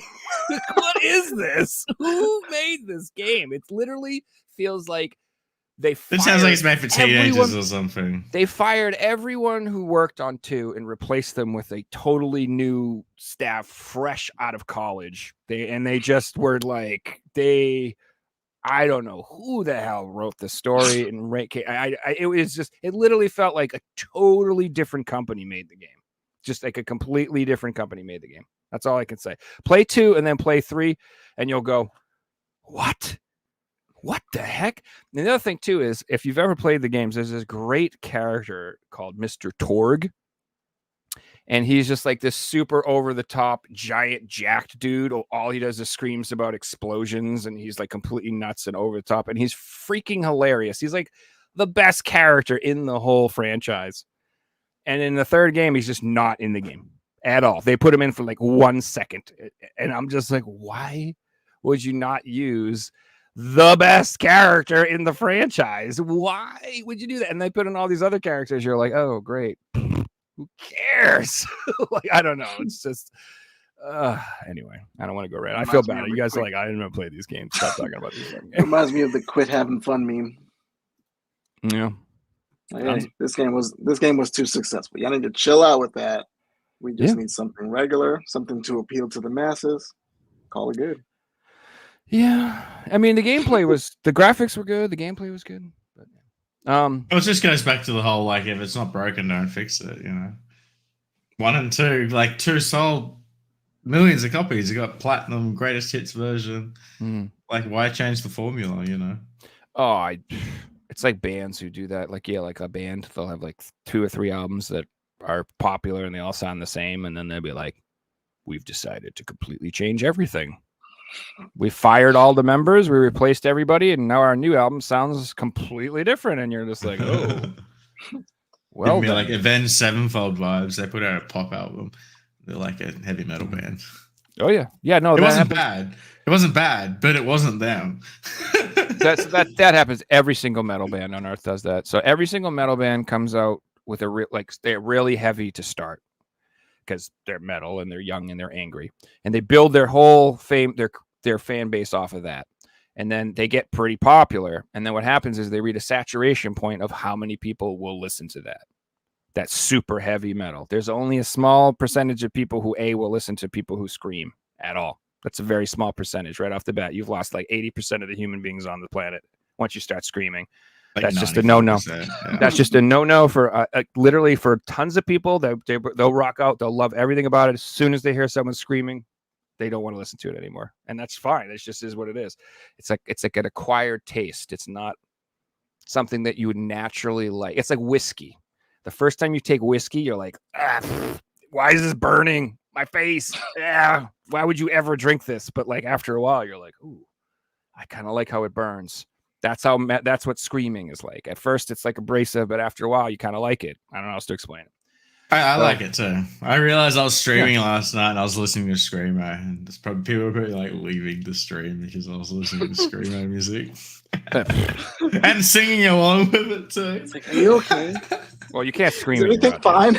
It was just like a random playlist. So like every second song would be like Britney Spears or something. That is not screamo. Human nature. It was like 90s, early 2000s, and that was it. But it was my music. So anyway, like that's where was I going with all this? Talking about my dog distracted me. Get out of here, puppy. So yeah, the music's where's I going with that? Shoot, I lost my train of thought. What were we talking about? That doesn't matter. I think that's time to move on to the pickups. Yeah, that's the about week. it. That's where we were gonna go with anyway in a minute. I had a point I was going with there. Dang it. Oh yeah, with metal bands. That's where I was going. Let me just finish my point. Once you reach that saturation point, you have to like make a pop album to see if you can become more popular. You're like, I had a point to make too. Yeah. So then so that's why they released. Right. We had a conversation. That's why they released their pop album, because they've reached that saturation point. So they're like, let's start singing and we'll write catchy music. And so they do that, and then what happens is it's okay, but it's not really like it doesn't make them popular enough where it was worth it, and they actually piss off like half their fans when they do that. So they lose fans. And they go, well, that didn't work. And then they go back to what they used to do. So that's what happens with every metal band. Every single one does that. They go from really heavy. They try to get poppy. It doesn't work out. So they go, screw it. And they go back to being really heavy. We'll go back to Avenged Sevenfold. The lead singer learned the piano. So the whole inspiration was he wanted to like play the piano on an album, as he's just been playing it and practicing and practicing and practicing. And it was a cool album, but it fucking wasn't them. And like just the do fans it, hated it, solo but all these other people loved it, so it was really weird. They had like some cool songs on there. So.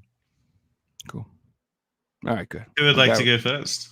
I'm glad we wrapped that up, and I didn't look like a total crazy person. I'll go first if you guys want. How's that sound? Yeah, let's do it. All right. So I got a lot of neat stuff here. So the first thing I got is Spyro. And you're like, why did you buy Spyro? I already own Spyro, but I don't know if you guys realize this, but the first batch of this game did not have like all the content on the disc. You had to, there was like a download code that you needed to use to get it. But then they did a reprint of this. And I have the disc in my PlayStation, damn it. But on the disc where the copyright is, if it says just 2018 on it, that's the one that requires a download. But if it says 2018, 2019, that's the updated version that has all the content on the disc. So you don't need the download code. And then also, I haven't 100% confirmed this, but for me, it was correct, is that I was told that this version, if you buy it, comes with this crash nitro fueled little thingy in it. And the regular 2018 one does not. So that's like another way you can kind of tell them apart. But if you're like a crazy person like me and you want like the most up-to-date version of the game that doesn't require a download in case they shut the servers down in 20 years or whatever, and you want to play Spyro, that's what this is. And it's pretty cheap. But you just got to like go on eBay and like look at the discs and try to find the disc with the right years on it. And then I would recommend messaging the person, which is what I did. And I was like, is that the actual disc that you were going to mail me? I do not. Someone else's listing, dude. I'm so sick of that. Like, I ordered a copy of Gran Turismo, and the picture's like this beautiful game with no damage, and it shows up. It's got a big sticker on it, a huge crack in the case. I'm like, this isn't the same game, dude, at all. He's like, well, whatever. I'm like, no, go to hell, dude. Don't use photos of things that you're not selling. Just on that Spyro game, there is a version that's like a double pack with the Crash Bandicoot trilogy. That's like a fortune, but it's like all on the disc as well. So like that's the one that I'm trying to pick up. So I have the double pack, but mine's not the one with all the content. So what I'm actually it's right here. It's this like sleeve or whatever. This thing. But mine doesn't have. No, the Australian one's different to that. It might be different again. It might be a different Crash game. It might be Crash Nitro Kart. I'm not entirely sure. I don't know. I'm not sure. All I know is I'm going to take the crappy copy out of this, and I'm going to put my super cool copy in with this, and then I'll just that's what my plan is. So I don't. So do you remember when we had RGT on? Obviously, yeah. And we had Hazardous Game Collecting on before that. Well, like it keeps coming. Racing games keep coming up. I don't know how we kept talking about racing games. Collective Game. I'm not Collective Game. That's you. Hazardous Gaming. He was really into the racing games, and I don't know, just kind of like lit a fire under my ass. And I've been playing tons of racing games lately, so I decided just to order a bunch of like cheaper racing games, PS1 games. So I got Gran Turismo, which I told you showed up all fucked up, so I had to return it. But I got Gran Turismo 2. Nice. You'd think I own these games, but I don't. So I had them on my Steam Deck, but I didn't actually own like nice, clean copies of these. So I went out and got some clean copies. At least I tried to. The first one was broken, but this one looks good. So that was the first. These are just essentials to any PlayStation collection. Yeah, it was one of those ones where I was actually surprised. I had to go check. I'm like, I must have Gran Turismo, right? And I was like, holy crap, I don't have either one. I figured I'd have like one at least, maybe not two. That's what I thought, but I didn't have either. So I went to order the last variant of the last Gran Turismo game I needed last night. It's like a prologue to Gran Turismo 4. It was like some weird edition that, but there is a release to it. It's like $15, you know, it's not expensive or anything. Mm-hmm. But then I have all of them. That's one of the reasons I like really like racing games still, is because it's like one of the few genres where I really enjoy them. Like, I love the games. I think they're super fun, and they're actually affordable. They're not crazy expensive. So, like, you know, it was like $20 for this. I picked up these 3 for $20. I got Test Drive 5, Test Drive 4, and Test Drive Off-Road 2. Nice. And these are in nice shape. Really clean. I'm happy, man. These aren't, you know, the greatest games in the world or whatever, but they're fun. You know, if basically the way I look at it, if you like one PS1 racing game, you'll pretty much like all of them because they're pretty much all the same vibe. You know what I mean? If you can handle that polygonal type of graphics and the little stuttering frame rates and all that shit, and you have a good time with it, you'll have fun. The only thing is, it's like the handling of some of the games are a little weird. You know what I mean? It's like the cars don't feel like super. Oh, a lot of them were designed without the analog sticks. So yeah, you have to use the D-pad, left and right. Mm-hmm. You know, correct. So you have to do a lot of the tap, stirring, like you're like when you stare. That's how driving is in real life. That's exactly how I do it. I go. I even make that noise. So this one was pretty cool.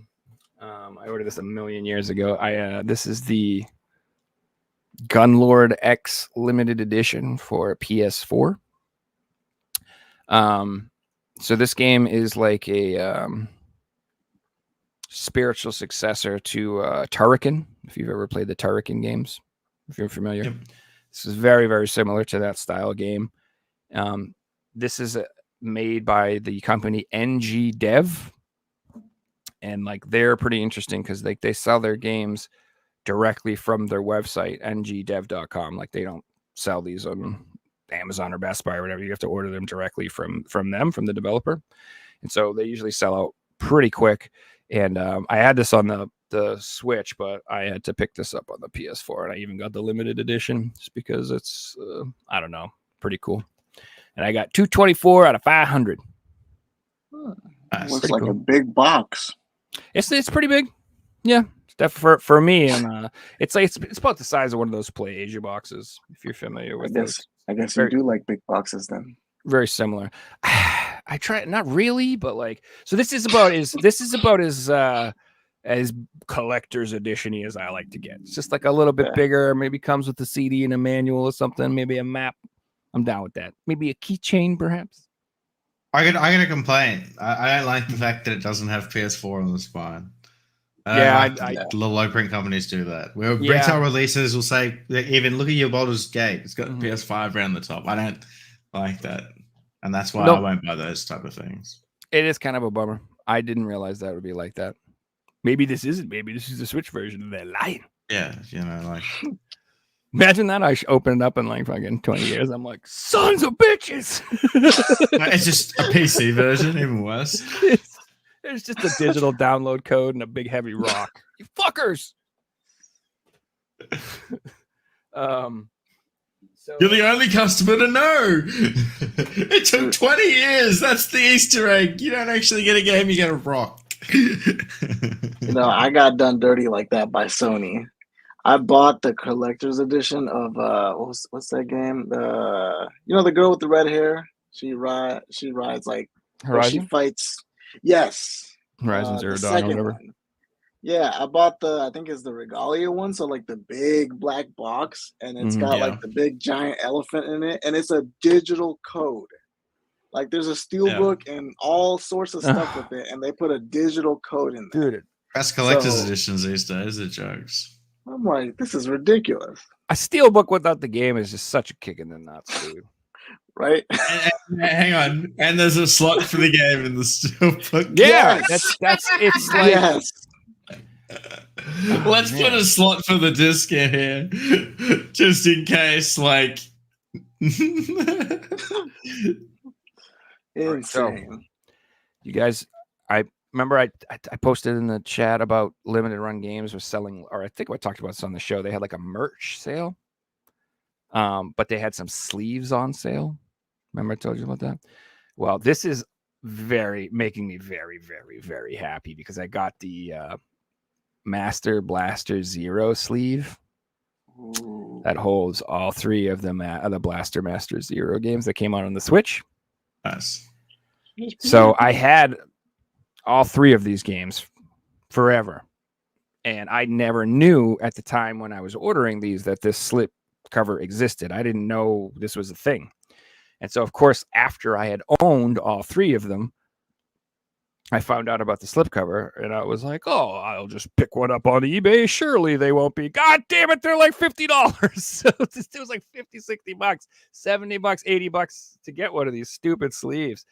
So I was like, nah, forget it. I'm never getting this thing. I give up. I'm not even going to waste my time.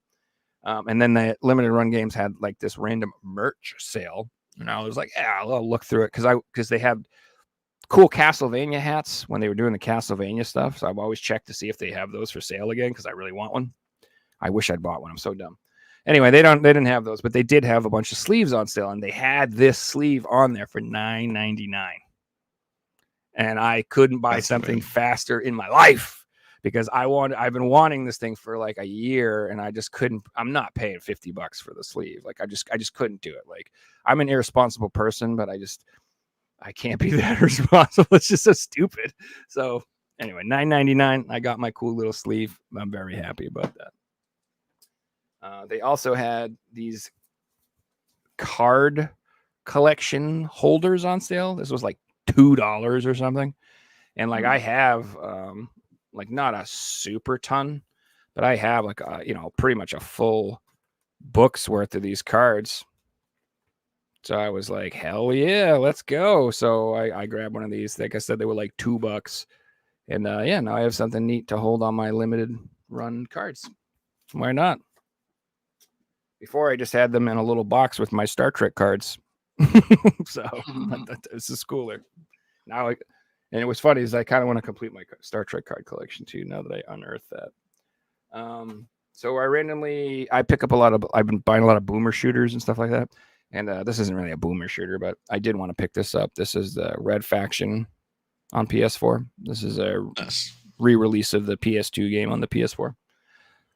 Got by limited run. And just happy to have that in the collection.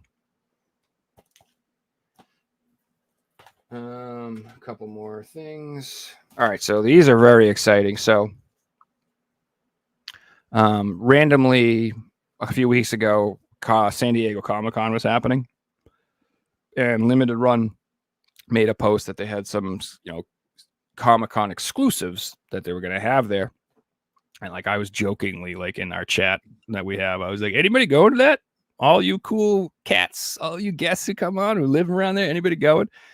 And it turned out Smash GT was going.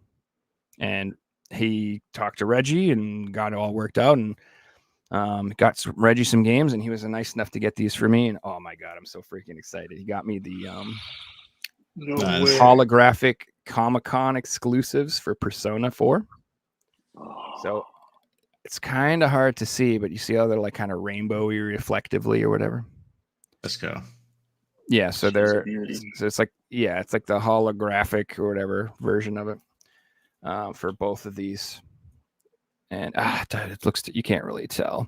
You know what they look really sick, dude, is the spines when you're like, oh man, this looks, you can't see in this light, but they like glow on the shelf, bro. You can tell on the Persona 3, you can't tell on the 4. Yeah, you can see the rainbow every once in a while. Yeah. So these are Comic-Con exclusive versions of these, and I'm never opening these. They're just gonna go in my collection. This one's pretty cool too. I got 46, low number. Pretty happy about that. Limited run number of their games since when? I don't know. Maybe these comic exclusive ones. Whatever. So this is 46, and this one is 216. Whatever. Nice. But yeah, being in the booth. I need the same numbers, please. Yeah. The same numbers. You know what your customer base is like. Don't tell me you mixed them up. But guess what? You want to know a funny fact though?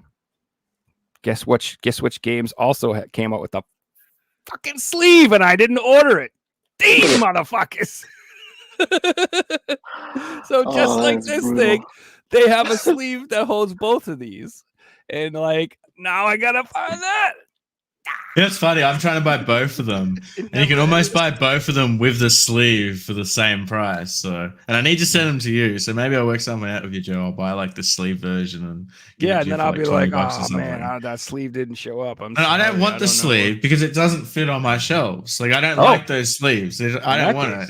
So we can work something out here. Yeah. I'll buy it, and you can chip in like $20 or something. And that's plan sucks all of a sudden. No, I'm just kidding. That's fine. All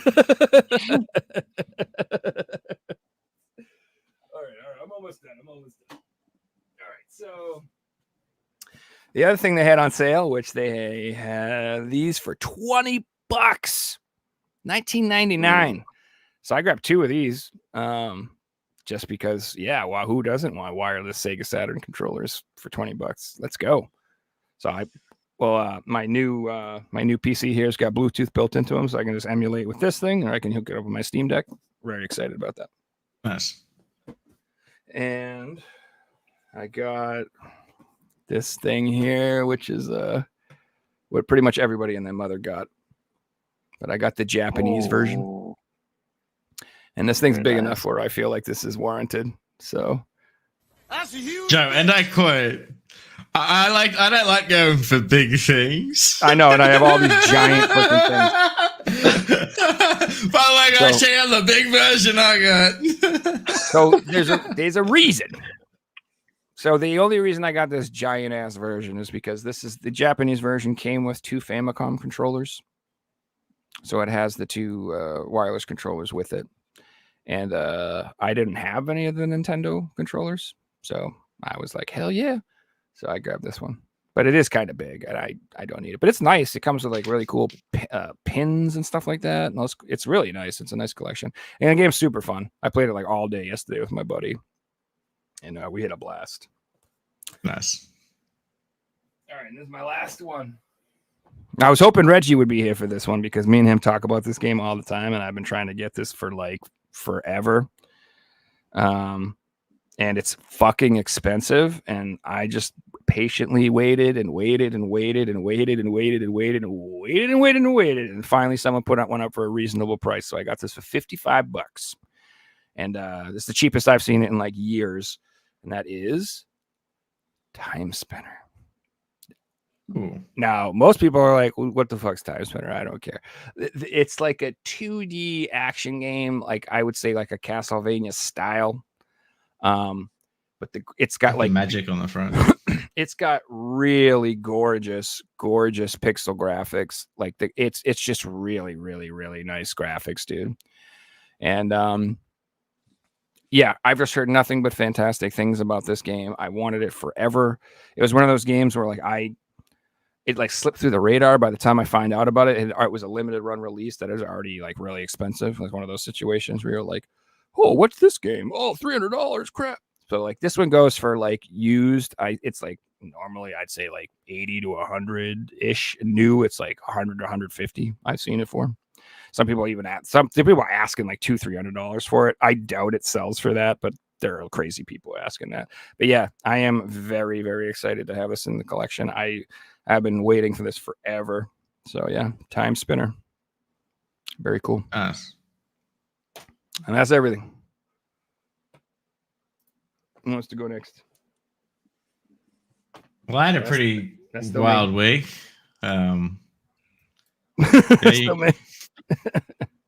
Like compared to last week when I only had one pickup, this is like 6 months worth of stuff. So, well, we have 3 episodes this week if you want to split it up.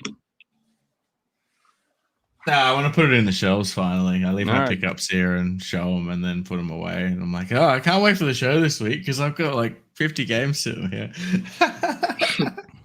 But I won't be too slow with them. So this first slot from Video Games Plus. When I first moved down here, I did a big order with them and stuff that I've been after for a while. Basically, after seeing Joe pick up all these awesome things. As I already showed this off, this is the Final Fantasy collection that I was super excited to finally own because it wasn't getting reprinted, of course. It's the perfect time to get it. Well, the cool thing is I will probably open a copy now and play it. So, yeah, you know.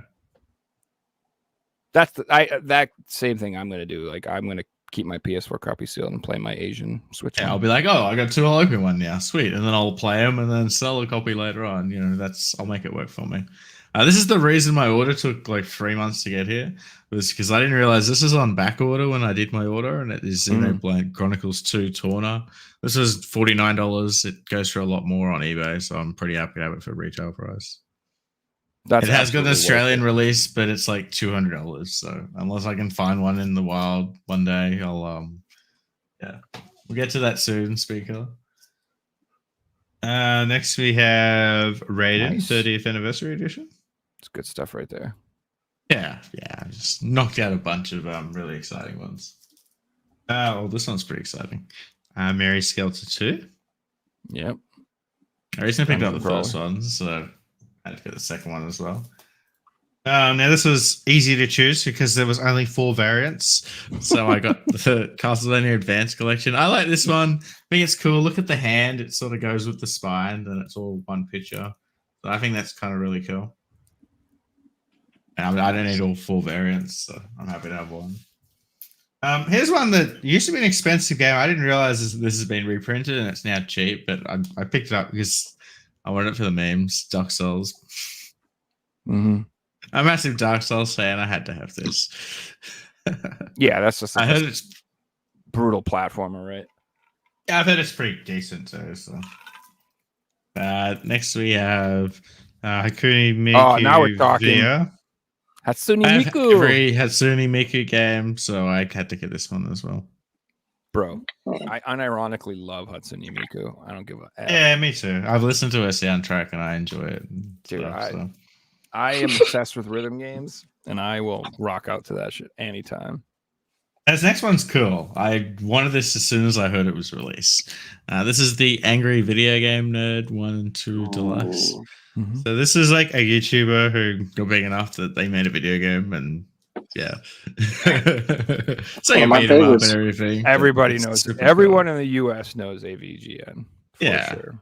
I feel like he was the godfather of retro YouTubing in a way. Like I really is. He was one of the first. Yeah, one absolute of them pioneers. like Metal Jesus, and So Metal John Jesus was the Hancock first like dedicated collecting channel. I feel like AVGN was more like a review channel who just happened to have a crazy collection. But like I don't know about I can't speak for other people, but when the first time I saw an AVGN video and I saw his room full of games, I was like, that is what I need in my life. Like immediately I was like, why am I not collecting all those games that I used to play when I was a kid? Why am I not doing this? Like it lit a fire under my ass, like immediately. Well, the final one from Video Game Plus is one that I got off Joe's recommendations. Talked about it on the show a few times, and it was pretty cheap. It's Jets and Guns 2 from Red Art Games. It looks super cool. Comes with the PS5 upgrade. Still shoot 'em up. So it's all right. Happy to have this Hard. one in the collection. All right, now we move on to the next pile. So on Tuesday this week, I decided to go to Melbourne. It's like an hour away, and I decided to film the whole day, make it like a video game hunting video like I used to do. And I Googled a bunch of stores and planned out my trip. And I planned out like a trip to IKEA as well. And when I went to IKEA, I bought a new glass shelf, which is just over here, but I uploaded some photos of it. I put my Pokemon collection in there. So the Pokemon collection is now in a glass shelf that opens. It's really cool. Here's the side of it. We're closing in on a full set of every Australian Pokemon game. I think there's 17 left, not including what's coming in the mail. So yeah, you can see the light at the end of the tunnel. Considering there's like 50 games in that shelf, we're getting there. But yeah, the trip to Melbourne was pretty crazy. First one, I went to a Harvey Norman shop. I got this for $45, which is like $30 US. You can't really say no to Metroid Prime Remastered for like half price of retail. So happy to have this one. It's a fun game. Yeah. Too. I only got stuck about 3,000 times. Yeah. I went to this little shop, and it was just a retro game shop. Like that was it. I looked at photos, and they didn't really say much. They didn't have any social media. I had no idea if they even were going to be there. I drove past, and they were there. Found a spot like 200 meters away. Went in. I kid you not, like 5,000 plus video games in this one room. Like my jaw just dropped. And I'm talking not modern games, like a PS1 shelf, a PS2 shelf, a Nintendo 64 box shelf, a Game Boy shelf, like everything. And I've been in shops like this before, but never in Australia. Like I've been in shops like this in America and Canada, but never in Australia. These are all Australian games. And I'm just like, a lady let me film in there. I'll have a lot of content going up later. And then she showed me a second room out the back, which was like full of all holy grails and stuff. Well, I wasn't allowed to film in there, but it was like PS1 games that started at $100 and PS2 games that started at $200 and all started at $100. Yeah, it was so cool. So it's probably like 10,000 games in this shop. Now the reason behind that is the prices were pretty high. They were above eBay prices. So I didn't like, I was, I need this. Oh, not for that price. I need this, not for that price. But I did buy some rare stuff, which isn't on eBay. I've been looking for years. Stuff you're willing to pay the premium for. Yeah. First one is the Wall-E slipcover. Now, there is a normal slipcover in Australia it's not common to find these days. It's probably like $40. But this one's got a lenticular cover on the front that was only released in Target, and this one is very hard to find. It's a super cool. I'm very happy to have this. And then this next one I've seen like 5 times in my life. I actually have one in the room for Clean. He found one on eBay and it's going to him, but this is very rare. Like even only got released in Australia, and like amongst us Australian collectors, we all know it is one of the rarest pieces. And there is a cool story behind it, which I'll tell you in a second. So this is the Toy Story 3 limited edition, which comes with the game and the 3 movies, which is super cool in this big box like this. Now, this particular version, one of my buddies seen a YouTube video like 5 years ago of this store, and in the video was this edition, and he emailed them and said, "Hey, I want to buy that," and they like never replied to his emails. This is literally that copy. That's hilarious. And I told him that, and he's like, "Oh, well, it's got a story behind it." And he's like, I called dibs on that. That's mine. Sorry, bro. I'm very happy to have that because it's just something that you go on eBay. There's been one sale in the last 2 years. You know, it's something like that rare. Yeah. Although I also picked up Metal Slug nice. 5 from the shop. I was hell happy to yeah. have this in the collection. Always. It was eBay price, but I wanted to buy some stuff, so I bought that as well. Then my day just started. Like, it got crazier after that. So the next place I went to, I didn't really know what it was. I just Googled video game shops, and then this place popped up. I went to the address, and it was this massive warehouse. Like, I'm talking like a Costco warehouse, or like, if you're in Australia, like a Bunnings type warehouse. And I had no idea what to expect when I walked in. And if you ever watched the YouTube channel like Froggy Flips or something like that, what it was is you go into this warehouse and there's like 300 stores, and every single store was set up, and there wasn't a shop owner. It was just set up and left. And it had like a number on the front of the store, and you go in there and have a look. And if you find something you want, you go to the front counter and take the employee with you to that certain store and grab the stuff. So in there, every single store is different. They're all like collectibles. We're talking like video games, cards, music, antiques, coins, jewelry, like anything you can think of that is like collectible. It was in this place. So I'm like, all right, let's hunt for video games. So I found video games in like 30 different shops. Like, every shop had like, oh, there's one there, there's one here. But there was some like video game specific stores, and they had decent prices too, like below eBay prices. So I got a ton of stuff. So we'll start with this pile here. We have Mario Party Island Tour for the 3DS. This is like $9. Mm-hmm. Super Mario 3D World for the Wii U. Now, this one's cool. Time Splitters 2. I actually own this, and my copy had like a stain on the spine, which annoyed me because all the Power Games are white. And I sold it for like $45, and then I rebought it for $20. So that was pretty cool. Nice. That's always good. You see your crappier Yeah. version for more money. And it was like 2 months ago that I sold it too. So I'm like, oh, sweet. That's awesome. This was $4. No, I grabbed it. Super fruitful. Looked kind of cool. Game of the year right there. Actually, these were from another store. So. I got a ton of PlayStation 1 games, which you guys know I love PS1 games. They're all complete in very good condition. So we have MTV Snowboarding. Never seen this one before. But that guy looks so awesome. That is 90s as hell.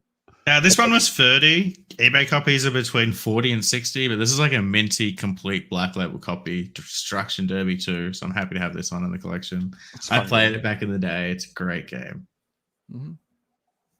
Yeah, I sold mine because it was in crappy condition. I need to get another one of those. Actually, got lots of car racing. I wouldn't say racing game, but car games in here. Yeah. Here's one that this is 20. It's like 40 to 50 online, which is kind of crazy. I'm gonna try it. It must be decent. It's called Burning Road. And then what car games are like $50 unless they're good, right? So I'm gonna give this a go.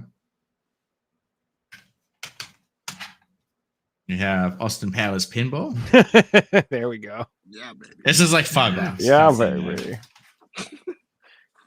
Here we have Ronin Blade. Never even heard of that game. Yeah, that looks No, it looks good, but though. That's intriguing to me. It Looks like a it's Ninja Konami game, Warrior It's type a game or something. Ninja themed game. That Yeah. that didn't come out over here, did it? I've never Possibly heard of not. that game before. I'm gonna have to look that I'll up. give that one a go and I'll get back to you. Here we have The Lion King, Simba's Mighty Adventure. All the Disney games are fun on PS1. Did I say Simba's Naughty Adventure? Mighty Adventure. Oh my god. Simba's Naughty Adventure, Disney. Yeah, baby. This will go free. This is What are $5. you doing to that grub worm? This George one's surprisingly Michael expensive. The sequel's a Phoenix game, so that might explain why, but this is Checkmate. And the final PS1 game is Stuart Little 2. No way. I love the late 90s. Throw him on a skateboard. That's Oh, cool. yeah. I kid you not, when I say my day actually got crazier, if you can believe that. I had like an hour and a half left until 5 o'clock when the shop shut. So I'm driving out of Melbourne. Like, I want to hit a couple more shops. And I looked up cash converters because I used to always go to cash converters and get some good games. So I walked into this one cash converters like 4:30, and I go to walk up to the counter, and the guy looks at me and goes, "Figsy." Recognize me. So that was cool. Been watching me on YouTube for a bunch of years. So yeah, that happened. Gave me a good discount at Cashew, so I picked up a bunch of games there, filmed it. He got in the video and everything. Like, absolutely made my day. Picked up Onimushu, Dawn of Dreams. Nice. I love that series. It's one of my Yeah, favorite like PS2. they're all eBay prices, but he gave me a really good discount, so it was almost like half price. That's one of the harder ones to find. I That's can't the believe fourth they only game. released the first one on Switch and like modern Mhm. consoles. They never released the second one. And that's like Yeah. the best one. Or the third, fourth, fifth, sixth, you know. I would at least Or the like fighting the game. first three, because those are like the four. That one is like it's like the first three are tank controls with the fixed cameras and stuff, and that fourth one was like an actual free roaming like action game, third person. So it's a great game, but it's like a little different. I don't know that game. Those are like Resident Evil with swords and samurais. It's so good. Did you not like it? It's so good. You don't see games like that anymore. Oh, And then I the love next those one games. is actually a PS5 game, but I will play this and I probably resell it later. So I think this came out to be like 30 Australian dollars, and it's kind of like 60 to 70 in the shops here still. So it's Lords of the Fallen Deluxe Edition. I actually played this on PS4, like when it first came out. I finished it and I didn't hate it. Everyone hated it. Apparently, this is like a really good remake of it, so I'm kind of excited to give this a go. Yeah, it's like a Dark Souls type game. And then I've got more. This is like one of the craziest weeks ever. So as you guys know, I'm going for all the Pokemon games right now. So we had a bunch of Pokemon games arrive this week. Most of these are from a Facebook pickup. So they're like well below eBay prices. I got some very good deals and the conditions are really good. So firstly, we have Pokemon Conquest, which is like the is it Surge games? The spin-off titles of the Pokemon games. This one's quite expensive. I paid $150 for it. Goes for like $200. So happy to have it in the collection. Freaking Pokemon. Jeez, I'm so glad I'm not into Pokemon. That was the first one. We're working our way up, Joe. Bro, I know. I'm like, that's a spin-off game that I've never heard of. That's like Pokemon freaking Mama's Kitchen is worth $300. I'm like, what's going on here? Here we have Pokemon Ranger. Mm-hmm. There's 3 of these. I've got 2 of them. The third one's like a $300 game, so try and find a good price on that eventually. These next 2, so I sort of made rules of all the games. I've put in prices on what I want to pay for everything, and I'm kind of like dealing around, looking for best conditions and trying to not overpay on anything. I got these for $850 together. I wanted to pay $450 each, so I ended up getting them a little bit cheaper than what I wanted to get. I'll just show them one at a time. So we've got Pokemon Soul Silver. This is in the box with the Pokewalker. And these boxes are like acrylic boxes. The guy I bought them off actually makes these cases, so he included them with, which is really cool. That's in beautiful condition, sir. These alone go for like $500 plus in Australia, and this one in particular is in like perfect condition. You can tell. That is very nice. And of course, Heart Gold. They go hand in hand. I love the reflective boxes, like the paint on it. That's really great. pretty. This one has the littlest tear here, but apart from that, it's in perfect condition as well. Nope. Knock off 500. It's only worth $1 now. But I'm saving the best for last. Now, I mentioned last week I got a deal on the rarest Australian Pokemon game, and I believe this is the rarest game. Recent eBay sales is one. There's no copies listed. There's one sale, and it was $1,000. And it isn't in the condition that mine's in. Mine's in much better condition than this one. So here we have Pokemon Puzzle Challenge for the Game Boy Color Australian version, and this is in like immaculate condition. Yeah, it really is, which is just impressive for any of a Beautiful. Game Boy or It does Game have Boy Color the game. original sticker on it, but I like when you have these games, almost having the original stickers I think you almost should have gone like last. a good by the way. thing. I didn't know he's gonna pull out freaking $500 games. It'd be hard to put a price on this one, but it's staying in my little box. Oh yeah, so but does then it have a it'll be in this sleeve, little bitch? case. And it's complete as well, and the game itself is still in the plastic, which is like absolutely insane. That's really cool, man. Congratulations. But that's all I've got for the week, guys. Is that it? Scrub? Jesus, man. Firm, you better have like $5,000 games. Do you see this up here? I have This is the key I Pokemon got. games too, okay?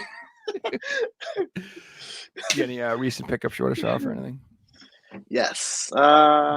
This is, well, these are like kind of like some new games that I bought, and then also one that came in the mail. I'll start with the one that came in the mail because I mean this one's really cool. But yeah, I got a chance to get this bad boy, and I wanted to get the big one, the one with the briefcase and all that, but it was just too much. So I settled for this one. This one's good enough, and you know, I have a digital, so I'm probably not going to open this bad boy up. But yeah, got this lovely guy. Let's see. One of those things that you can't play. I don't know. Hang on, did they re-release the digital version? Yeah.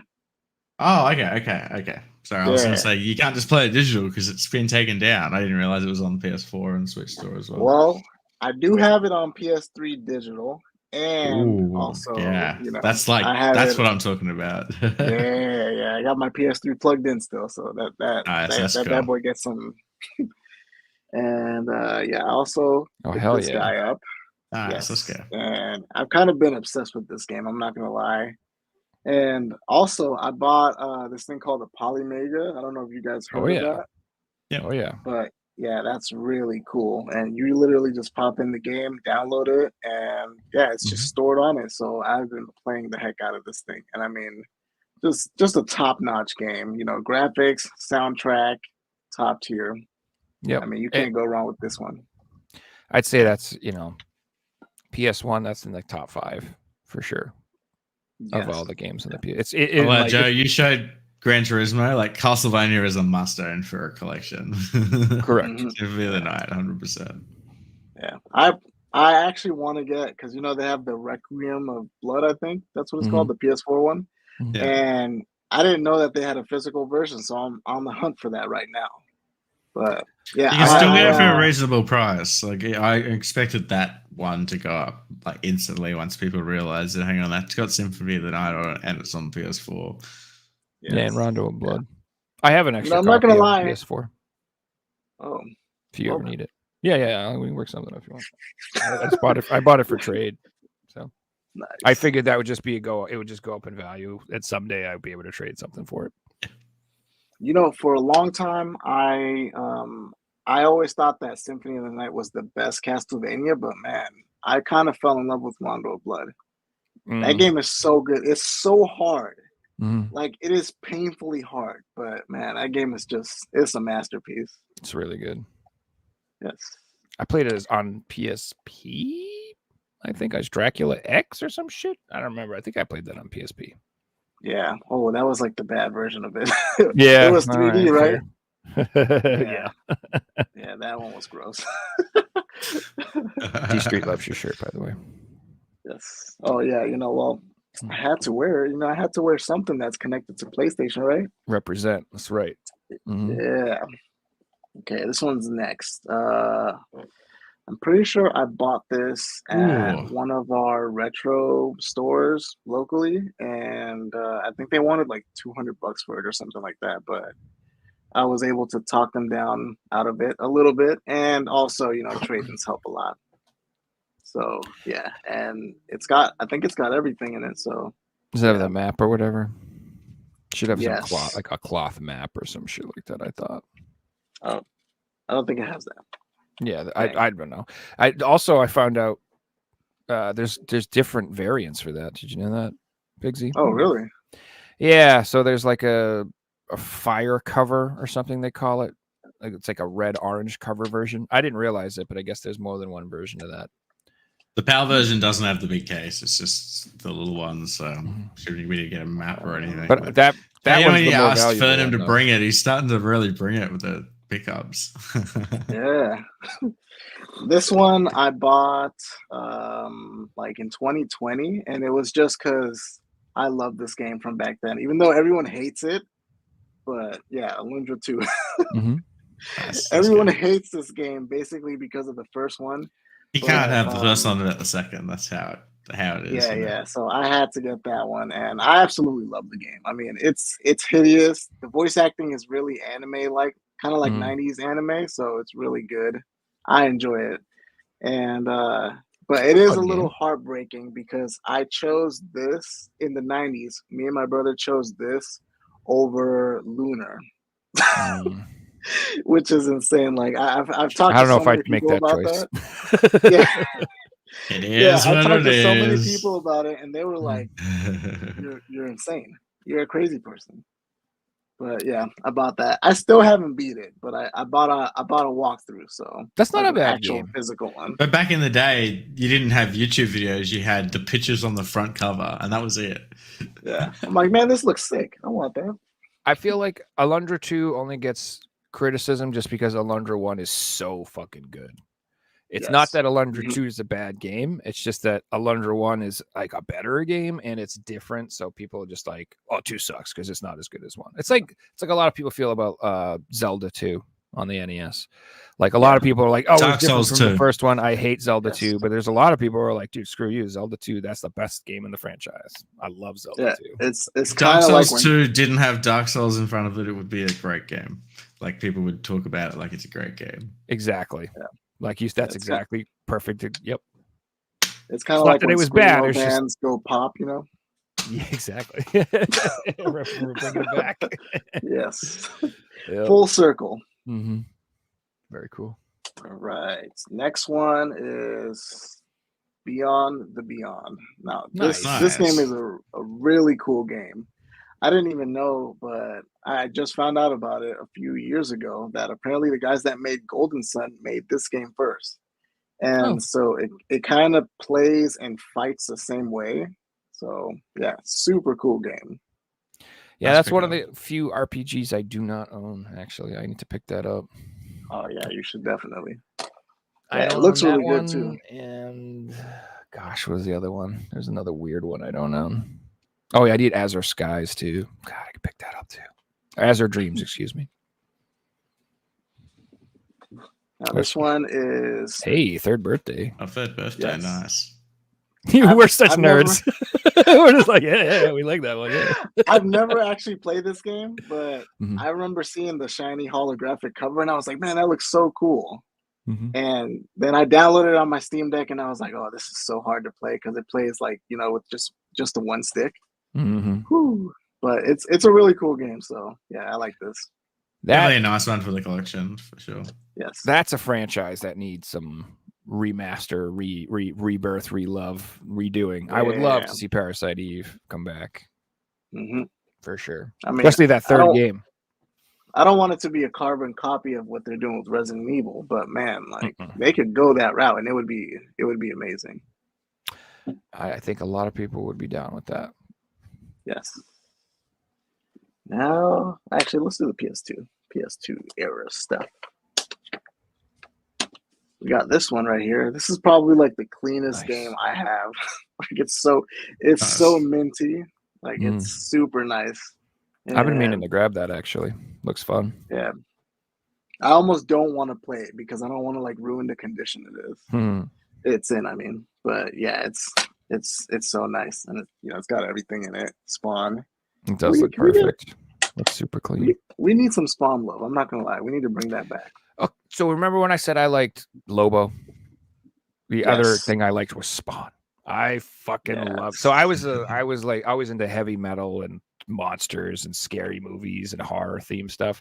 So Lobo and Spawn and like, oh yeah, I ate that up, dude. Loved the comic. And I actually, did you ever see the animated series for Spawn they came out with?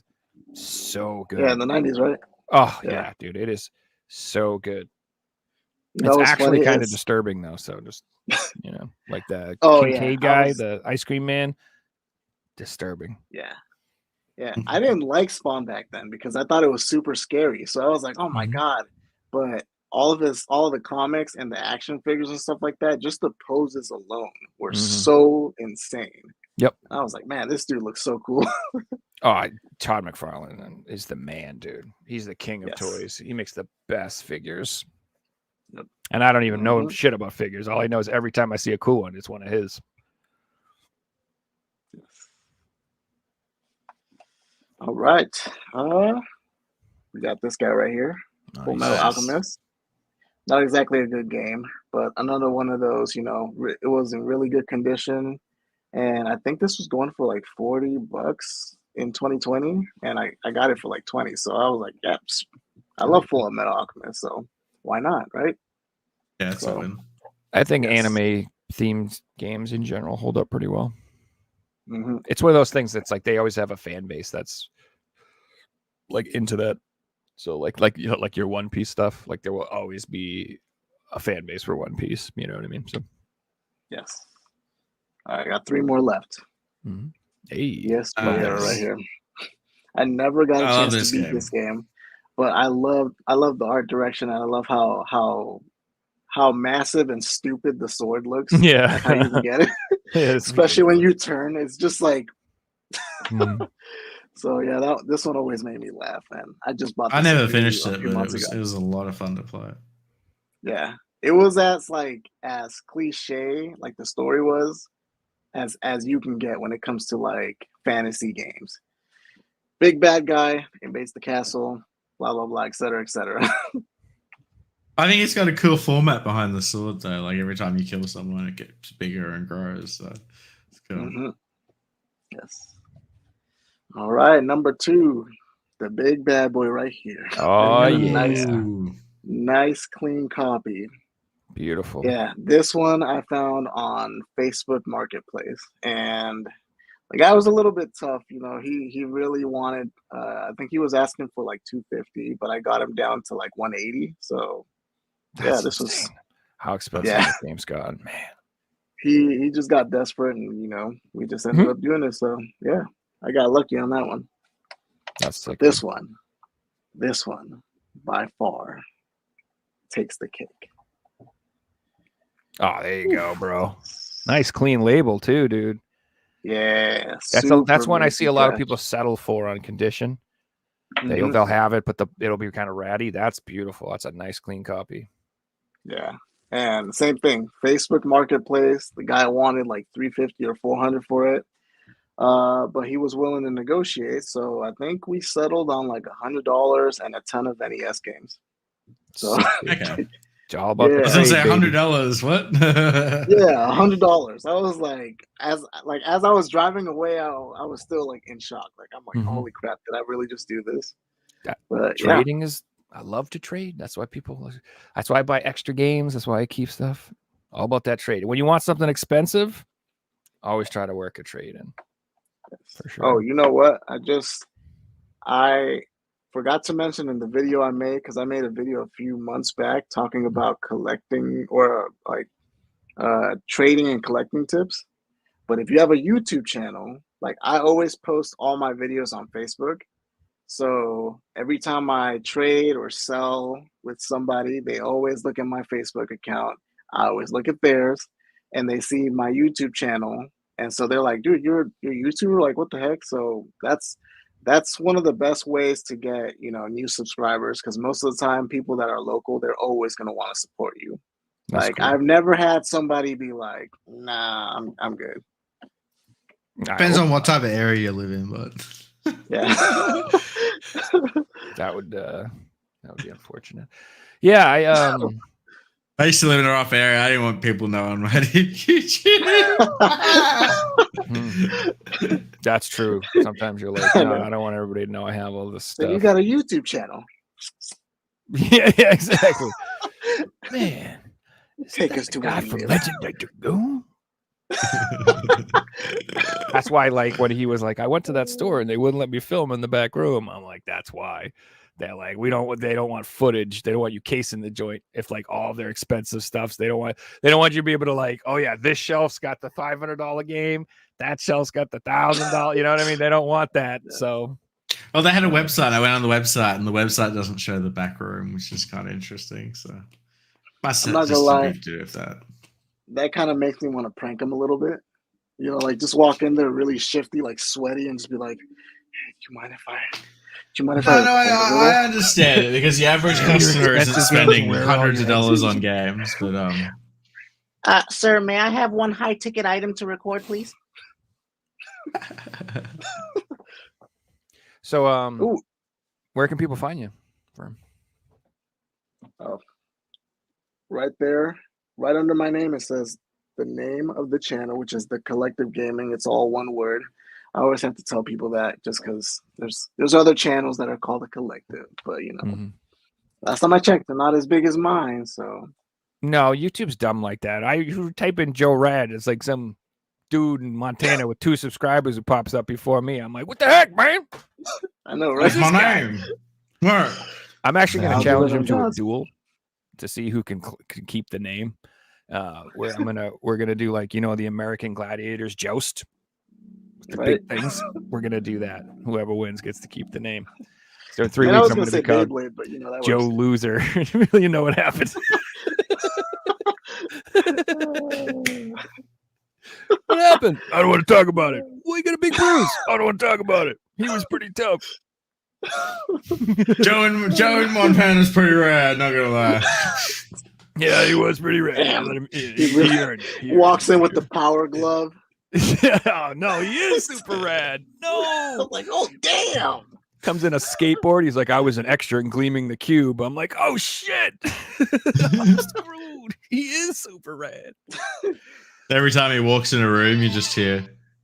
Exactly. That's what I'm trying to do right now. So yeah, if you guys haven't already, please go and subscribe to The Collective Gaming. Like you said, it's all one word. If you try to do it separated, it might not pop up. So you just make sure you do that. That's because that's how YouTube is at first. So, but definitely give him a sub. Like I said, you'll like the content. It's really high quality, dude. I personally think you're going to do very well, and I see you being at like 10,000 subs the next time I talk to you, for real. So amazing. And I'll be at like 180. Let's go. Right. So yeah, like 180 subs. I just hit 1 million hours watch time. You also have a Twitter. Do you have an Instagram or anything? I didn't know if you had an Instagram. I couldn't find it, so I don't know if you do. But yeah, I do a bad job of like sharing all that stuff, but I make sure to put it under all of my videos. So like all of my social medias are on each video in the description. So beautiful. And I put in our description, I have your X and your YouTube. So you guys want to click on it, you can go check it out. Figsy is on there as well. As you guys heard, he will be making a triumphant video return. coming out this weekend. So I'm finished setting up my game rooms now. So there'll be game room tour coming out soon. I won't promise a date, but it'll be coming out like within the next couple of weeks. So yeah, a lot of content coming to YouTube. I've been streaming. I streamed 3 times this week over on Twitch. Almost at 3,000 followers on Twitch. So if you're interested in watching me play live, I've been streaming GeoGuessr over there, just grinding ELO, playing Jules, and listening to cool music and hanging out. So if you're not scared of screamo music, feel free to jump over on Twitch. And otherwise, I'll see you guys. We got a lot of shows coming up this week, Joe. Tell us about that's right. I should probably mention all that. So it's kind of a special week. We usually do one episode every Thursday.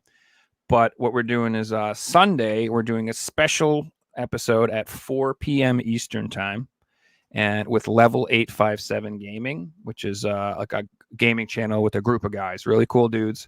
They kind of do their own podcast, their own game, talk show about games, podcast, and all that stuff. They're really cool. So they'll be on Sunday. And then if I don't make it, it's because I ain't waking up at 6 a.m. No, Figsy ain't going to be here. It's like 5 a.m. his time. Which I don't blame him. Joe's like, here's the time. I'm like, that doesn't work. If you woke me up at 5 a.m. to talk about games, you'd get a cranky ass Joe. I'll take your spot, sir. Yeah, Figsy. More than merry. And then Tuesday, we're doing a special episode with Mystic Ryan. So if you guys are familiar with Mystic, he said he's going to be on Tuesday. So very excited about that. That's going to be a freaking awesome episode. And because of that, we're not going to have an episode next Thursday. I think 3 episodes in like 5 days is enough episodes because like literally I don't have I'm not smart enough to talk about stuff that long. We need a break for some news to happen. And I need time to buy these games. I can't be just every 2 days be like, hey, get another $500 worth of games. That's not how it works. So only 500. whatever, Mr. Baller over here. I'm like, get my game for $60. I'm so happy. Binding Isaac is my favorite. And I showed off my collection for the last year in pickups. But yeah, if you guys want to sub to all of us, that'd be great. If you want to sub to me, that's cool. I do this show, and then I've been streaming some games too. I did a bunch of Quake 2. I'm playing through Quake 2, and I'm having a blast. So if you want to watch an old boomer play an old boomer game, come on over and hang out sometime. But yeah, I think this was a very great episode. I hope you guys had fun. Firm, thanks for coming on, man. This was excellent. And yeah, I'll see you guys next time, and I hope everybody has a wonderful evening. Have a good night, guys. Later, everybody. Peace.